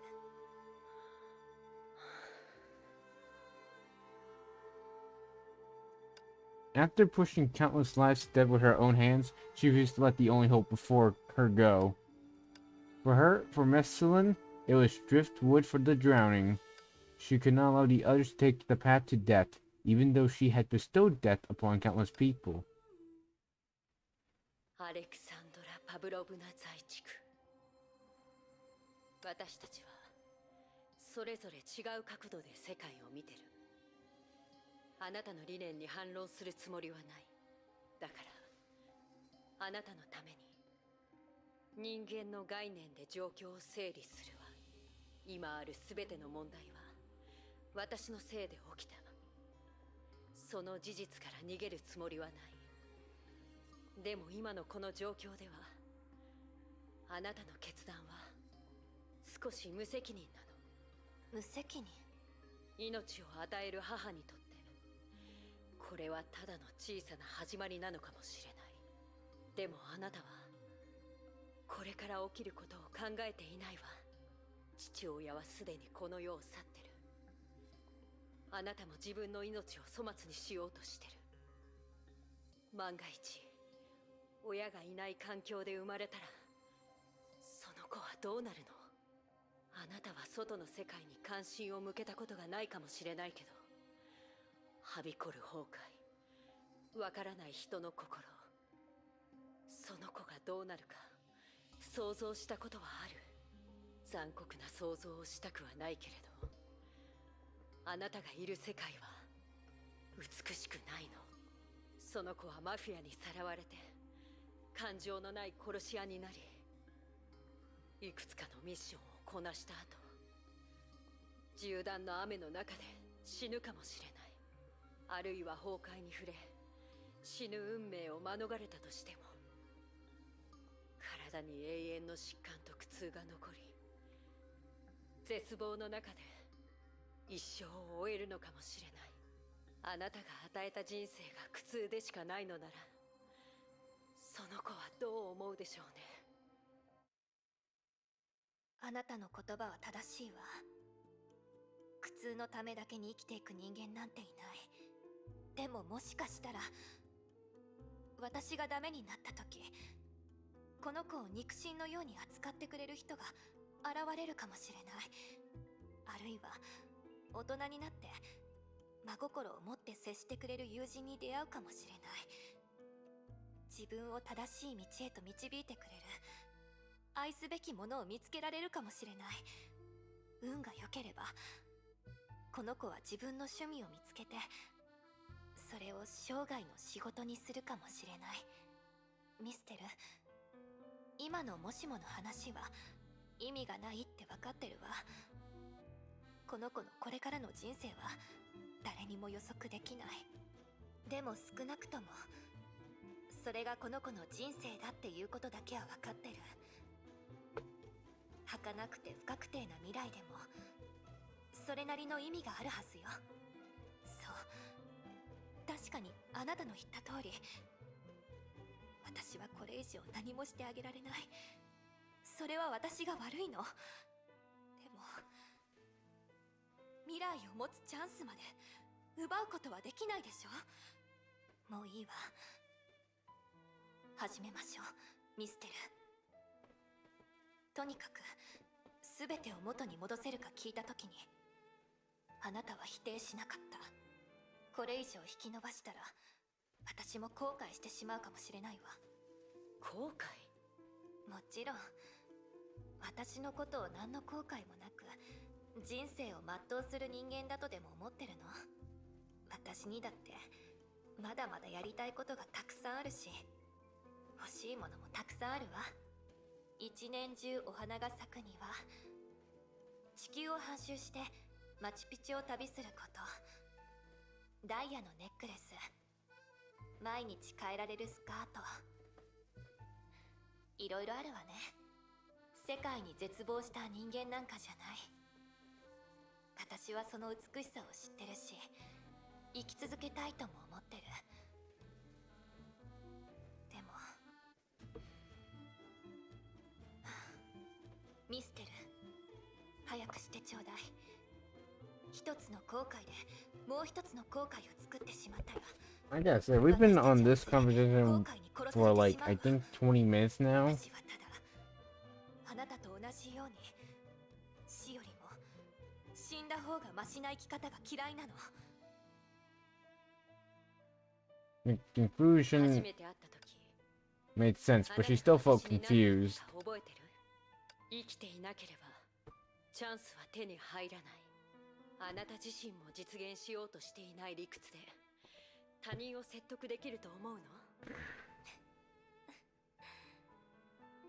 それは私があなたとこの子に送った理屈だもの。撤回はできないわ。 The gun still made sense, but she felt even more confused. The other called her softly, pulling her back ア to レクセイ reality. のことをもう少し聞いてもらってもいい？まだ結婚してない頃、彼は私を国のために死んだ兵士の墓参りに連れて行ったの。つまらない男でしょ。どうして彼のことを好きになったのかわからないわ。でも私の言いたいことはそれだけじゃないの。軍人のお墓、想像できるでしょ。数千数万人が同じところで一人一人小さな記号になって碑文が刻まれた巨大な石碑を共有するの。この地で眠るのは我々が生きる道を選ばなかったからだ。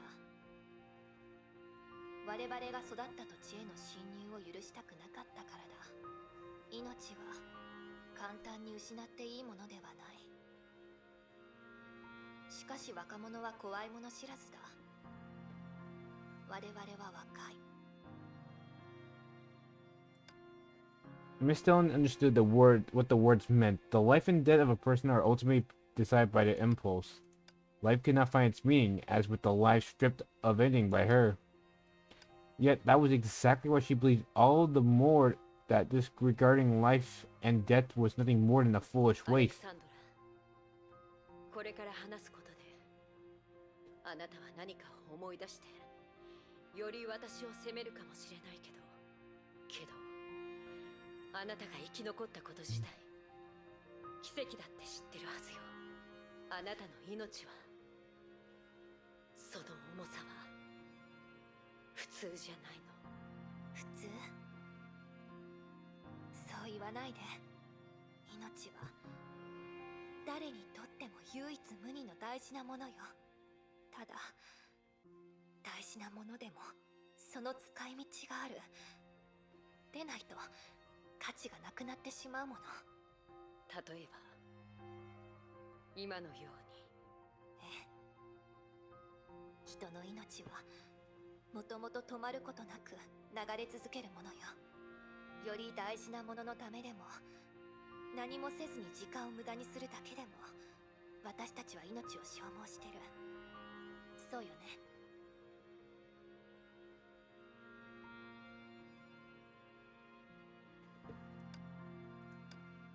The Stigma Crystal had nothing else to say, but for persuading the other was impossible. Forced to push others to death, actively pushing others to death, surrendering to death by transmitting the dead, watching others die willingly. Step by step, she came to where she is today. If she was a selfish human being, if she was not conceptual existence, 残念ながらそれももしもの話に過ぎないのよね。もし本当にそうだとしたら私は最初から困ったりしていないわ。even if she was cursed and demonized, Jared could not refuse a request for goodness. She reached out. The stigma which she personally weakened, the only hope she saw in hell, gradually lost its shine and became a scientific redundance. How she wished her hand would be shaken like a commoner's now. Killing those who were unrelated to her, killing those who would have died because of her, and now she must send the one who was born because of her off on a journey with death a near certainty. She longed to express her discontent in a form other than a 終わっ concept. たわ。何も変わらないみたい。聖魂があなたの体に与えた影響はそんなにすぐに消えたりしないから。ごめんなさい。マクシムがあなたを迎えに来る前に私はこの場を離れないと。あなたは別として、彼が何人連れてきたとしても私のせいで死ぬだけなの。そして外にいる怪物に関してはできるだけ駆逐しておくわ。残りの。ありがとう。私はこの手で無限に近いあなたの余生を奪ったのよ。でもあなたは未来を残してくれた。ミステル、もうそんな顔しないで。できればあなたが今日のことを思い出した時、自分を誇って。あなたは命の反対側に立ったけど、それはあなたの本心じゃない。少なくともあなたは本物の人間のように命を尊重することができた。それでも理解できないけれど反対はしないわ。 Honestly, after this conversation, I'm ready to go because holy, I'm fucking 別れる tired. 前にもう少し But this お thing 話 is ししましょ taking う。 forever. もちろん。ベネツィアはもう昔とは違う。 Because, wow, I'm 美 so しいギリシャの tired. 島々も沈没してい Holy. く。保存ではなく有志だからこそ。 Hopefully I can continue this カ tomorrow. カリアと一緒にアレクセイの銃を埋めた I'm 後、 glad to have started this 自 at 分の least 母 because 姫を holy, 探 this し is て a た時に long この詩を conversation. 見つけたの。でもよく考えたら私のことを覚えてくれる人はそんなに多くないでしょうし、少しうぬぼれてたのかもしれない。だからやめておくわ。ただ今は新しい考えを思いついたの。聞いてくれる？ええ、どう？ No, just as humans cannot reverse death, darkness suddenly erased everything without warning. アレクサンドラ。アレクサンドラ！ For the longest time, this stagnant darkness was what she craved the most. Where it was for an hour, a month, it meant she could escape reality and stop hurting innocent lives against her will. Oh, look, Pam's here. Let me catch that.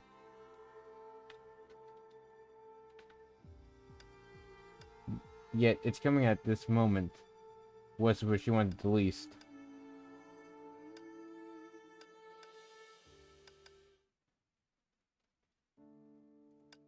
Three months later, the imaginary disturbance once again released her into reality, as if fate was mocking her. The familiar dungeons of Siberia had been decorated to a colorful paradise by life. It was at the end of summer. The forest she passed by fell into dead silence. Although she was aware of the characteristic, the first thing she did was set to find Alexandra. It was also at this time that the mysterious disasters plaguing Siberia became known. For the first time, she tried to leave her footprints in every corner of Ural region. A lucky few had survived meeting her, but they were pretty much traumatized both physically and mentally to the point that they could not live normally. They lived the rest of life in derangement and kept earning the name Baba Yaga. But even after paying such a price, their efforts did not pay off. Not long after on the Arctic on the outskirt of Tixki was sacrificial ground of the world's serpent branch. The dark corridor meandered on. It was built. No one had ever come uninvited until today. 君が自ら私に会いに来るとは。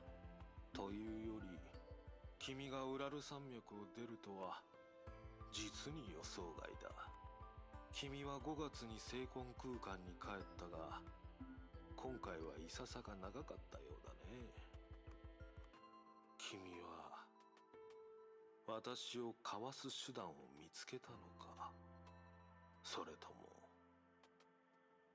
道理であの時、あなたは何の迷いもなく銃を手にしたのね。この近くで何人もの覚醒者を見かけたわ。みんなまだ子供だったけど。私は商売人だと言ったはずだ。物々交換だよ。知ってる。それこそが Oh boy. あなたの元を訪ねた Well, 理由よ。 more dialogues. If this dialogue somehow does not end anytime soon, I have no choice but to continue. 組織に加わる しかし、 Because I did not want to redo all this. 必要なんだろう。ええ、まず一つ訂正させてもらうわ。私にはあなたをかわす手段がない。だから逆に考えると、この世界であなたが見つけられない相手はいないかもしれない。それほど簡単ではないがな。君の探したい相手はなんとなく見当がつく。それが君の条件なのか？ええ、彼女に会うつもりはない。ただ私の代わりに彼女の状況を確認してほしい。それほど簡単なことのために君はわざわざ身分を落としてまで取引をするのか？そんな価値もないのに、君が割り切りたいというなら、実を言うと君より10倍もひどい態度をとってはくるが、もう一つの集団がある。君は唯一の選択肢ではない。だからこの取引は少し不公平だ。それなら失礼させてもらうわ。待ってくれ。君は相変わらず話を最後まで聞かないんだな。取引としては不公平に感じるが、昔なじみとしてなら喜んで協力しよう。協力？ああ、ヨルムンガンドに加わって我々の同僚になってもらうより、君に一つの貸しを作りたいんだ。心配は不要だ。ひどい要求を口にすることはめったにない。それに君が必要になる日も必ず来るとは限らない。そうだな、何らかの存在を付加させるための頼みだと思ってくれ。君の得意分野のはずだ。ええ、分かったわ。そう来なくては。どうやら君には取引の才能があるようだ。ハイヘビ、ずっと気になってるんだけど、私は異なるあなたを何度も転写したけど、その番号というのは彼らの名前なの？そうさ、私も例外ではない。1904、かなり古い方の型番だ。ただ少し意外だ。君もそんなことに興味を持つのか？別に。違う方法で私の見た全てを覚えようとしてるだけよ。ちょっとしたテストでしかないわ。ではさよなら、1904。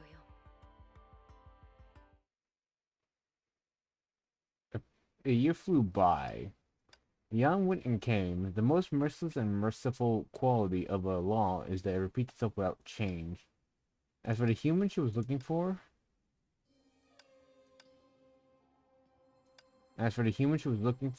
all she saw was a cold tombstone. Aside from a full name, there was not even an epitaph on it. The only thing that suited her was a white banquet on the grave.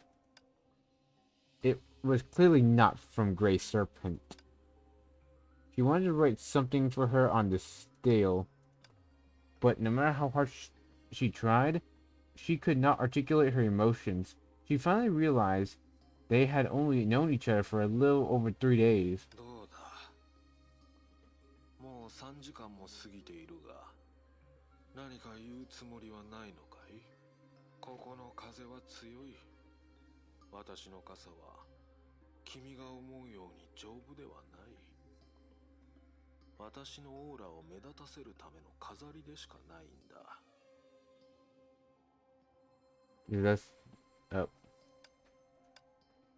Is this the person you found for me? She did not elaborate, but anyone could tell whom she was unhappy with.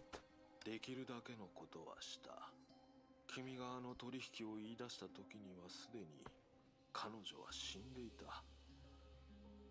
だからこんなにも時間がかかったんだ。一人の人間を探すのは簡単だ。生きていることがそのほころびになるからな。しかし墓石は違う。見ての通り全てはもう終わったんだ。This is not concluded. わかった。あの子供のことだ。そうだろう。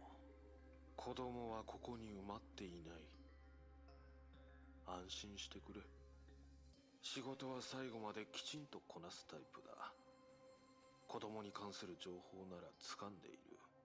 話によると、子供が生まれた日の午後、この母親はずっと泣いていたらしい。多くの人たちのために悲しんでいるようだと。彼女は約束を重んじる人だから。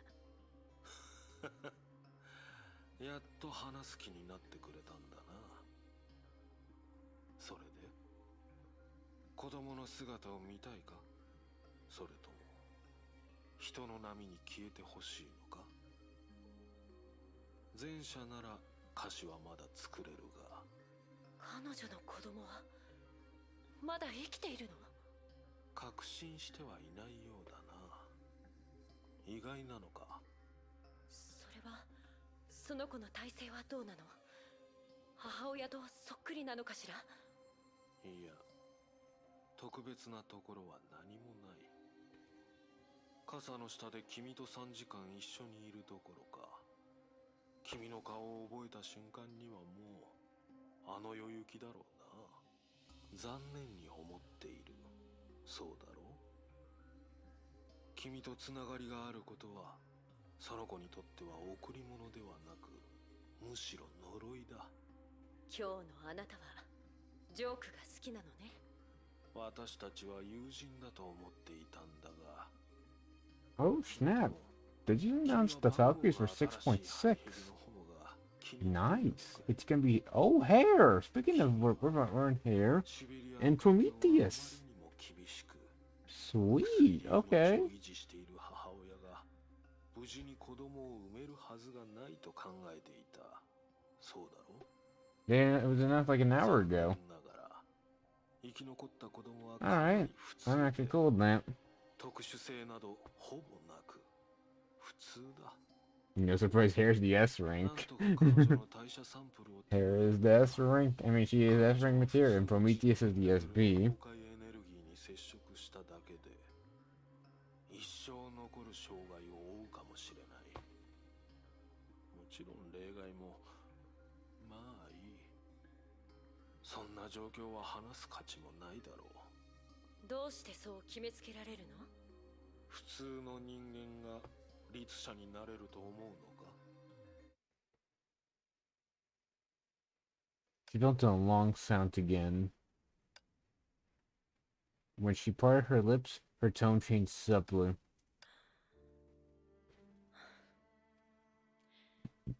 ハイヘビー、今まで私がどれほどの人生を転写したか分かってる？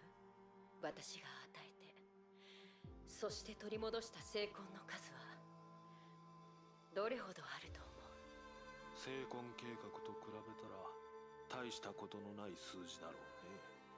あなたは勘違いしてるわ。別に自分の偉業を口にしたいわけじゃない。終わった物語に対して私にはそれを保管する義務があるの。たとえ未来がないとしてもね。でもこれほど多くの人生を記録した後に私が気づいたことは一つだけ。理念はいつも落とし Yeah, I think I'm gonna have any stopping anytime soon, because holy crap, the amount of dialogues here. 逆の場合はめったにない。成婚は簡単に人類を変えられるけど、人類が成婚を変えるような例は今まで見たことがなかったわ。その人間ができていたと君は思っているのか？確認はできない。今の状況では彼女を転写保存することすらできないの。でもその子が普通の人間と大して変わらないなら、ハイヘビー、私は間違ってるのかもしれない。そしてたくさん間違えてきたわ。それはどうだろうな。別にあなたを説得しようとはしてないわ。The man shrugged, unclear if it was out of duplicity or nonchalance. ハイヘビー、成婚計画が本当の意味で成就した後、私はどうなるの？まずバージョン16の成婚計画が実行されるとは限らない。私のとある同僚はまだバージョン1の実現の可能性を探っているからな。もちろん君が加わればもう一つの方向が同時進行するであろうことを彼女は知らない。つまりは君の目の前で彼女に死んでほしくないんだ。それはあなたたちの自由よ。よく言ってくれた。ああ、ちなみに組織に加わった後の君のコードネームもその同僚が考えてくれたものだ。ウサギ。これも一つの偶然かもしれないな。彼女は君の経験を知らないが、たまたまこの名前にウカという祝福を込めたんだ。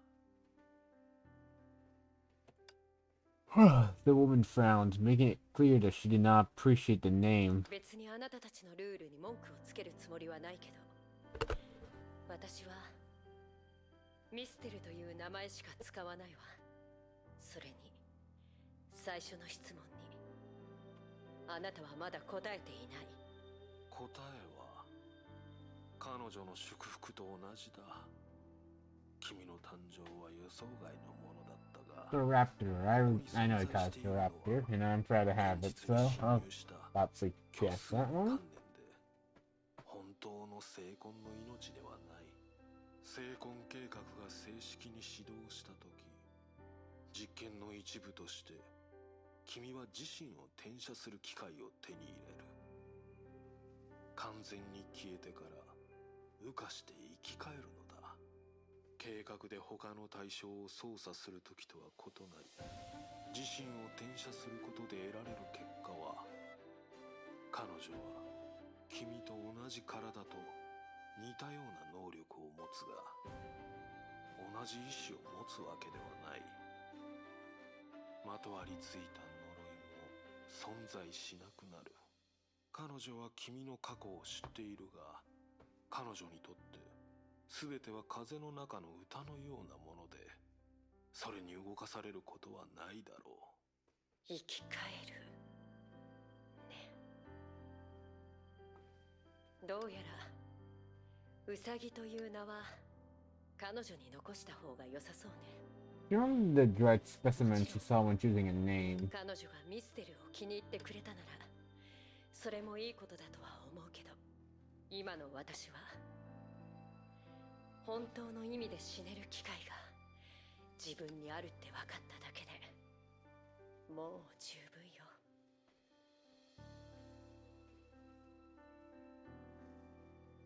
それでその前はヨルムンガンドには人を閉じ込める場所が多くある。君が呼び寄せた崩壊獣を倒す能力もある。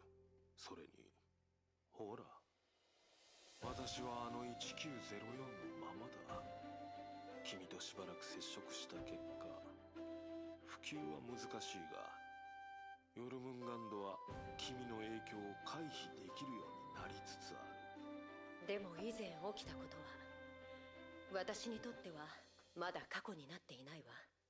それはもちろん理解できる。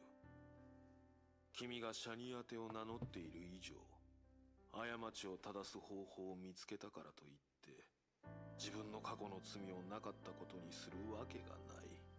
ま、その話はいい。一旦組織の話に戻そう。極めて少ないとは思うが、君に外での仕事を頼むこともあるだろう。もちろん君がそれを志願するということが前提になるが、例えば君がこれからこなさなければならない初めての仕事だ。そんなに少しの時間すら待ってくれないの？もちろんだ。少し特殊な仕事でね。アラスカのユーコン川に行ってほしいんだ。せっかくだから類似した存在の考察をしてくれないかと思ってね。類似した存在？誰と？君とだ。君はずっとシベリアで活動していて、外の崩壊をあまり知らないかもしれないが、異常なほどに頑固な律者がいるんだ。そして君とよく似た特性を持っている。興味がないわ。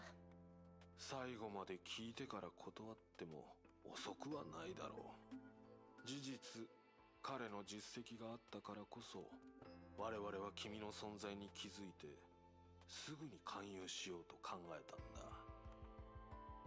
彼も手当たり次第に人を殺し憎まれてる怪物なの？いや違う。むしろ逆だ。彼は無数の人に慕われて精神的な伝承となったんだ。ほら言っただろ。最後まで聞いてから断っても遅くはないと。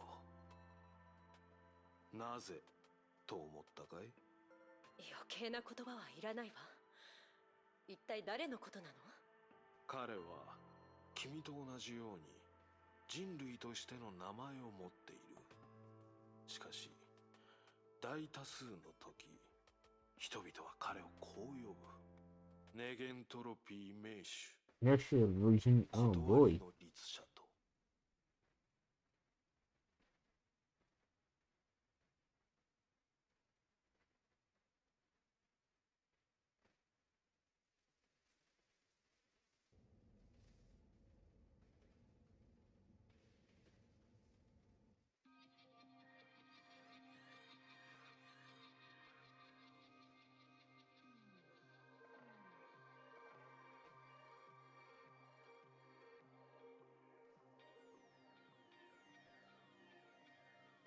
The path ended abruptly. Yet, to the person watching all this, it was an unexpected halt. Looking around, this was still the place where she had unraveled her mind. But as someone long familiar with this part of history, she knew that there was still some codas, interludes before the true end of this 記憶 story. 空間が内部から壊された。それって空の律書か？いえ、違う。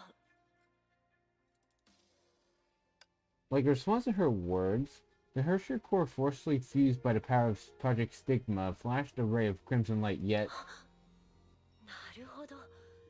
すごく大胆な試みね。Hare raised her head, and where her eyes stopped, the fracture in the imaginary space slowly extended.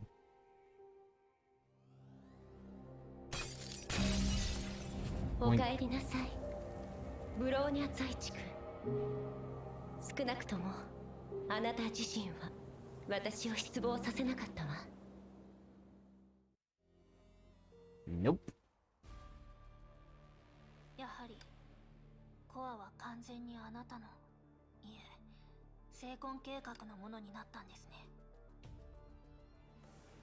Have her raised her head where her eyes stopped, the fracture in my so extended. The girl who had just surrendered finally returned to reality.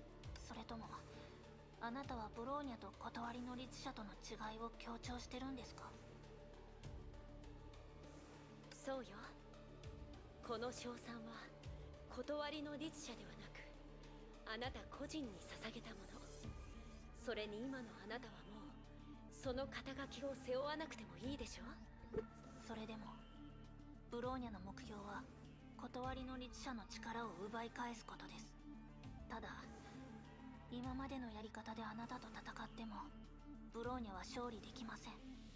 それをリバーシとして考えると、最も理性的なやり方は空間自体を壊し盤をひっくり返すことです。それができなければ時間を無駄にしないためにすぐに負けを認めて別の戦場を探すべきです。だから爆撃によってブローニャは自分とコアのつながりを断ち、一時的に断りの律者の力を放棄しました。だからこそ Just look at how thing with Bronya. He is really determined to get that. でも今まであなたが抗い続けていたのは断りの律者の全てを私に奪われたくなかったからでしょ。あなたが成婚計画の力で不正を行っているような状況で現実に戻るにはそれが唯一の方法でした。それに何かを失う状況を耐えることができなければ、その何かを有する器を持っていないことになります。確かにそれは過去の私が犯しそうな間違いだわ。さて、私がどういう存在かあなたはいくらか理解したはずよね。同類を作る、それが私が成婚計画を必要としている理由。簡単でわかりやすいでしょ。 Obviously, that was a lie. But the girl before her did not know of the relationship between her mother and Hare, so she did not suspect that reason. あなたたちを助けたいという気持ちも嘘じゃない。けどブローニャたちが問題の鍵に触れ成婚計画実行の妨げになった時、あなたは譲歩しません。ええ。そうだとしても、どうして断りの律者にだけそれほど執着しているのか、ブローニャには理解できません。もしそれが嫉妬だって言ったら、最初の断りの律者ベルト・ジョイス、彼は私と似ている存在なのに人々から慕われて精神的な伝承にもなった。かつての私と全然違うわ。私は自分の呪いが憎い。自分の同類がどうやって死以上の苦しみを乗り越え、地獄の中で翼を癒し再び飛べるようになったのかを知りたかった。今のあなたはそれを知ることができたんですか？ええ、知ってるからこそ失望したの。少し気を悪くするかもしれないけど、これが今の私の思いよ。断りの律者は大した存在じゃない。誤解しないで。彼の行為に対しては感服してるわ。この日こそ天の独裁を飲み込んでしまう日。彼は英雄の名にふさわしい素晴らしい人間よ。しかしだからこそ私個人にとって彼は大した存在じゃないの。彼はかつての私が感じた苦しみを乗り越えていなかった。彼と私にある唯一の違いは、彼が生まれた時に呪いではなく贈り物をもらったこと。本当に大事なのは彼が選んだ選択肢です。彼がどんな姿でこの世に生まれたかは関係ありません。理屈はもちろん分かってる。でもそんなもの私が求めてる答えじゃないわ。あなたから見てかつての私が選んだ選択肢はどれほど間違ってるというの？そしてその結果はどういうものなの？うぬぼれかもしれないけど、今話したことを考えれば、あなたたちの知ってる終焉は私と同じ種類の存在よ。人類を抱擁したいだけなのに、世界にとって逆らえない終わりになった。あなたは私が引き起こした災害を見た。過去の私は人々から見ればとても罪深い。それなら私は終焉を阻止するため、成婚計画を唯一の正解にするわ。天命とネゲントロピーに持ちこたえるための計画がないわけじゃないって分かってる。でもそれは所詮崩壊との永遠に続く戦争を選ぶ岐路に過ぎない。そんなの過去の私と比べて何の違いがあるというの？わかりました。成婚計画を変えたければ、ケビンの前にブローニャたちはまずあなたを超えなければなりません。ゲームとして考え New mind game. It's gonna be a multitude of mind 確かに games. そうなるわね。でも態度だけだったら孫子より弱いなんてことはないと思うわよ。それでこれからどうするつもり？現実に戻れたことは称賛するけど、それと同時にあなたは唯一頼れる力を失ったのよ。それを考える前に、 A crafty glint suddenly flashed through the girl's eye. あなたはすでに律者の力を全て奪っています。残りの部分をブローニャに返してもらえませんか？残りの部分。 After some thought, she understood what she meant and looked toward the dim core flowing between them. この結晶のことかしら。別に構わないわ。これは偉大な英雄が残したシャリだもの。確かにちゃんと保管するべきね。 Stepping forward, the girl took the monstrous crystal back. Long ago, it had constantly imposed definition on the girl, but today, It's but a lifeless object. シャリという言葉のように、そのコアにはもう記念という価値しか残ってない。だから私が律者の力をあなたに返そうとしても無理でしょうね。ご覧の通り、断りの律者を構築してた30万もの思想はすでに成婚計画と融合し、イデアの種になるしかない。再びそのコアに集うなんて不可能よ。 What's Dale? もちろん分かっています。でもそれは重要じゃありません。ブローニャに必要なのは一つの象徴だけです。あら、実はあなただけじゃありません。ブローニャも断りの律者のあり方が気になってました。伝承を手にしたからといってもその概念を本当に理解したことにはなりません。それにもっと重要なのはもし最初からコアが大事なものだって気づかれてたらこんな風に簡単に取り戻すこともできないでしょう。大事？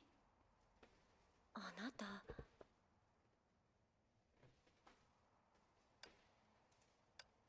At this moment, she suddenly recalled something.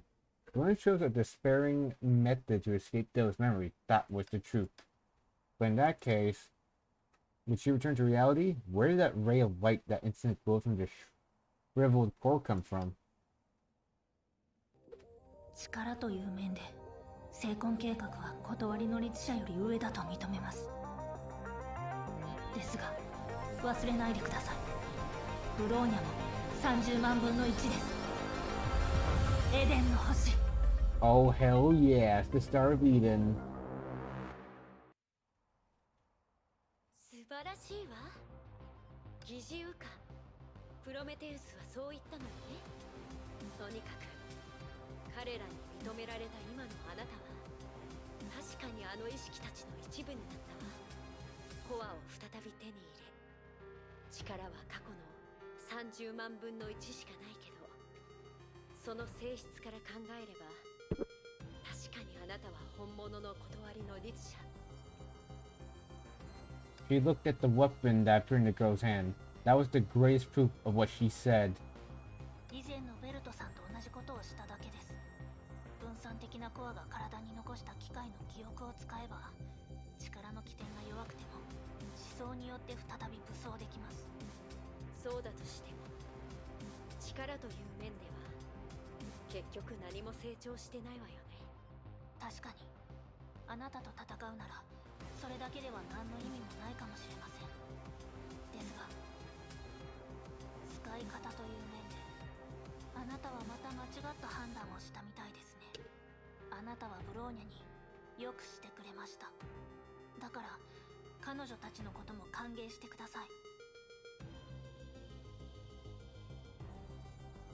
After she thoroughly understood the threads, she could tear the net that trapped everyone in, with her trivial yet familiar authority. サンキューブローニャ。 Oh, Kiana. Honestly, I think it would best stop here, but no, I got no choice but to continue this. I know we're almost at the end, so I might as well continue to the end. ウサギ。 Everyone to Hersher form. つまりこれまでのことはあなたの計算だったの？ Yes. いいでしょう。また3対1になったわね。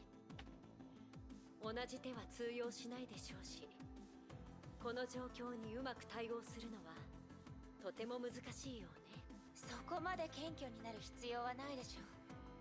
成婚計画の性質を自分の手段にするなんて、あなたの小細工はそう簡単に対応できるものじゃなかった。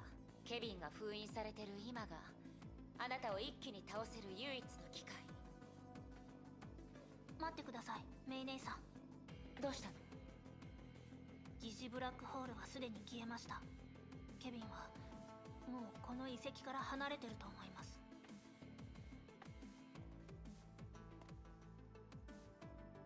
委員長。 Oh, Hua. 委員長 Here's と right 四 there. 季の律者はブラックホールに長い間とどまっていました。力は今でも戻っていないと思います。キアナ、メイ姉さん、委員長お願いできますか。こちらの戦いはブローニャ一人で何とかできます。それにこれは大事な戦いです。ブローニャちゃん、ケビンが来ないとしても今は意地を張ってる場合じゃないのよ。安心してください。ブローニャは今必勝の作戦を思いつきました。その前提として逆にブローニャは一人で戦わなければいけません。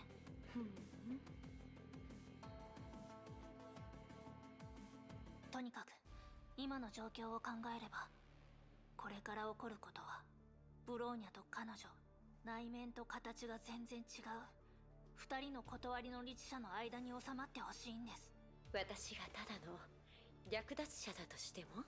ええ、あなたがただの略奪者だとしてもです。 Stick to the それ hand. であなたは一人の力で30万人、ましてや成婚計画の Look 全 at て this に art. 抗 This う is just amazing, しか Bronya. も必勝だと思ってるの？ Any art here? はい。何しろ今までの試みからブローニャはようやくあることを理解できましたから、断りの律者にとって1と30万に違いはありません。今までベルトさんとブローニャがあの30万人の思想をうまく扱えなかったのは、結局のところブローニャたちが最初から彼らに対して敬意の念を抱いていたからです。30万人の思想を敬うなと言っているわけではありません。むしろ逆です。彼らを敬ってるから、断りの律者の歴史を敬ってるからこそ、実際に行動している時は彼らを普通の力として征服できるものとして扱わなければなりません。ベルト・ジョイス、ヨアヒム・ヨウ、ブローニャ在地区、それぞれが30万の1だけではありませんし、また一方では同じように30万人の全てです。断りの律者の名を今まで伝承することができたのは、その力と意志がとっくに融合してたからです。ウサギ、あなたが奪ったのは見た目だけの形式に過ぎません。それって私の今までの布石は全部何の意味もなかったって言いたいのかしら。それは本当に面白い話ね。本当かどうかは戦えばわかります。いいでしょう。一応注意しておくわね。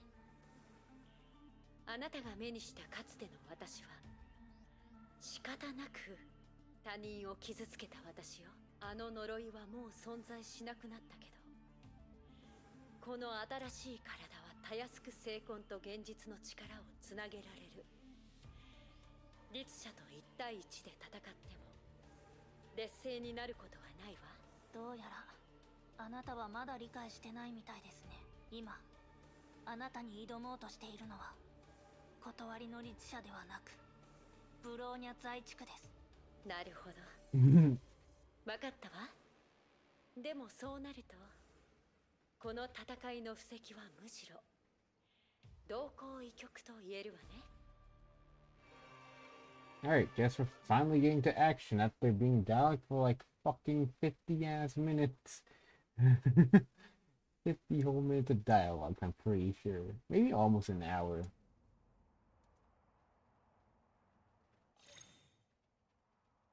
Hard. Let's just do this hard. 気をつけましょ Be careful. Okay.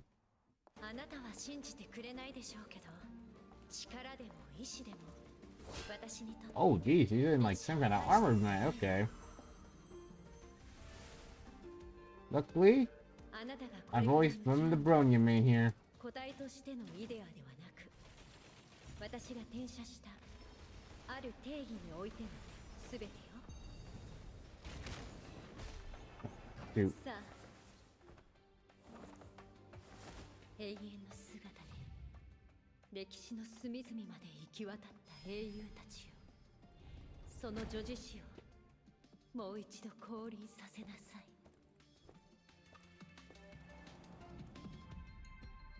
やっぱり前にも見た敵たちです。 Faceless hero. Ugh. それこそが作戦の中で最も重要な部分です。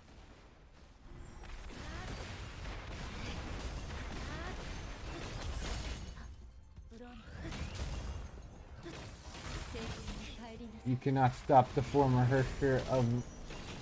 Oh god. No, shoot. You cannot stop the Herrscher of Reason Main here. Ugh.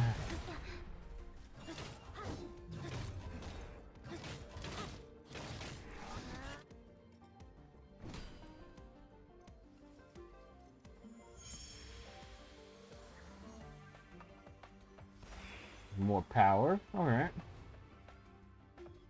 あなたは意識たちをコアのかけらに入れようとしてるの？かつてのジョイスのように必勝策。それがあなたがコアを取り戻した本当の目的なの。でも30万分の1の力でずっと同じことができるわけじゃないでしょ。私も放映のように美しくプレイしましょう。ダメ。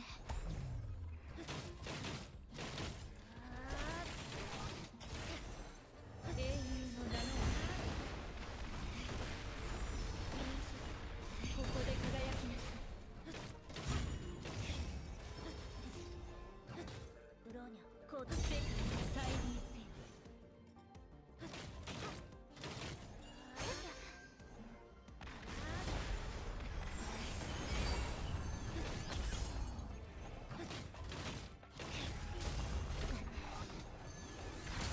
聖地に帰れる。ここで輝きなさい。 Right, here we go. Well, actually, 英雄の名の目標ロックオン。 let's go. 全部総展開。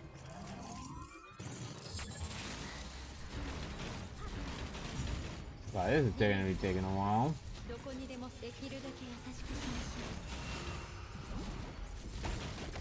今歴史に名を残した当事者たちを明確な概念へと整合しましょう。司法を征伐するあブン強い意志をここで目覚め欲深い王権となれ。幻影ですか。本物のイデアもその中にいるはずです。急いで見つけ出さないと。行動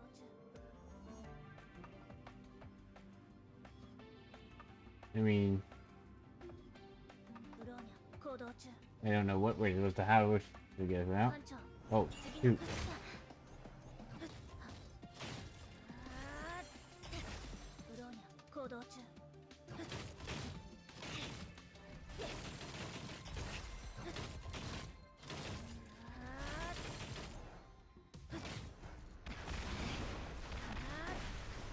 Maybe it's not that one, because that thing's taking a while. Oh wait, this one here. The arrow thing. Must be.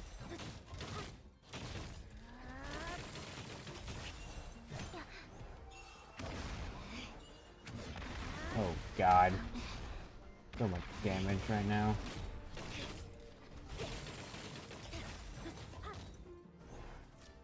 I mean, we were fighting a blue one. I don't know why we had to do the guessing.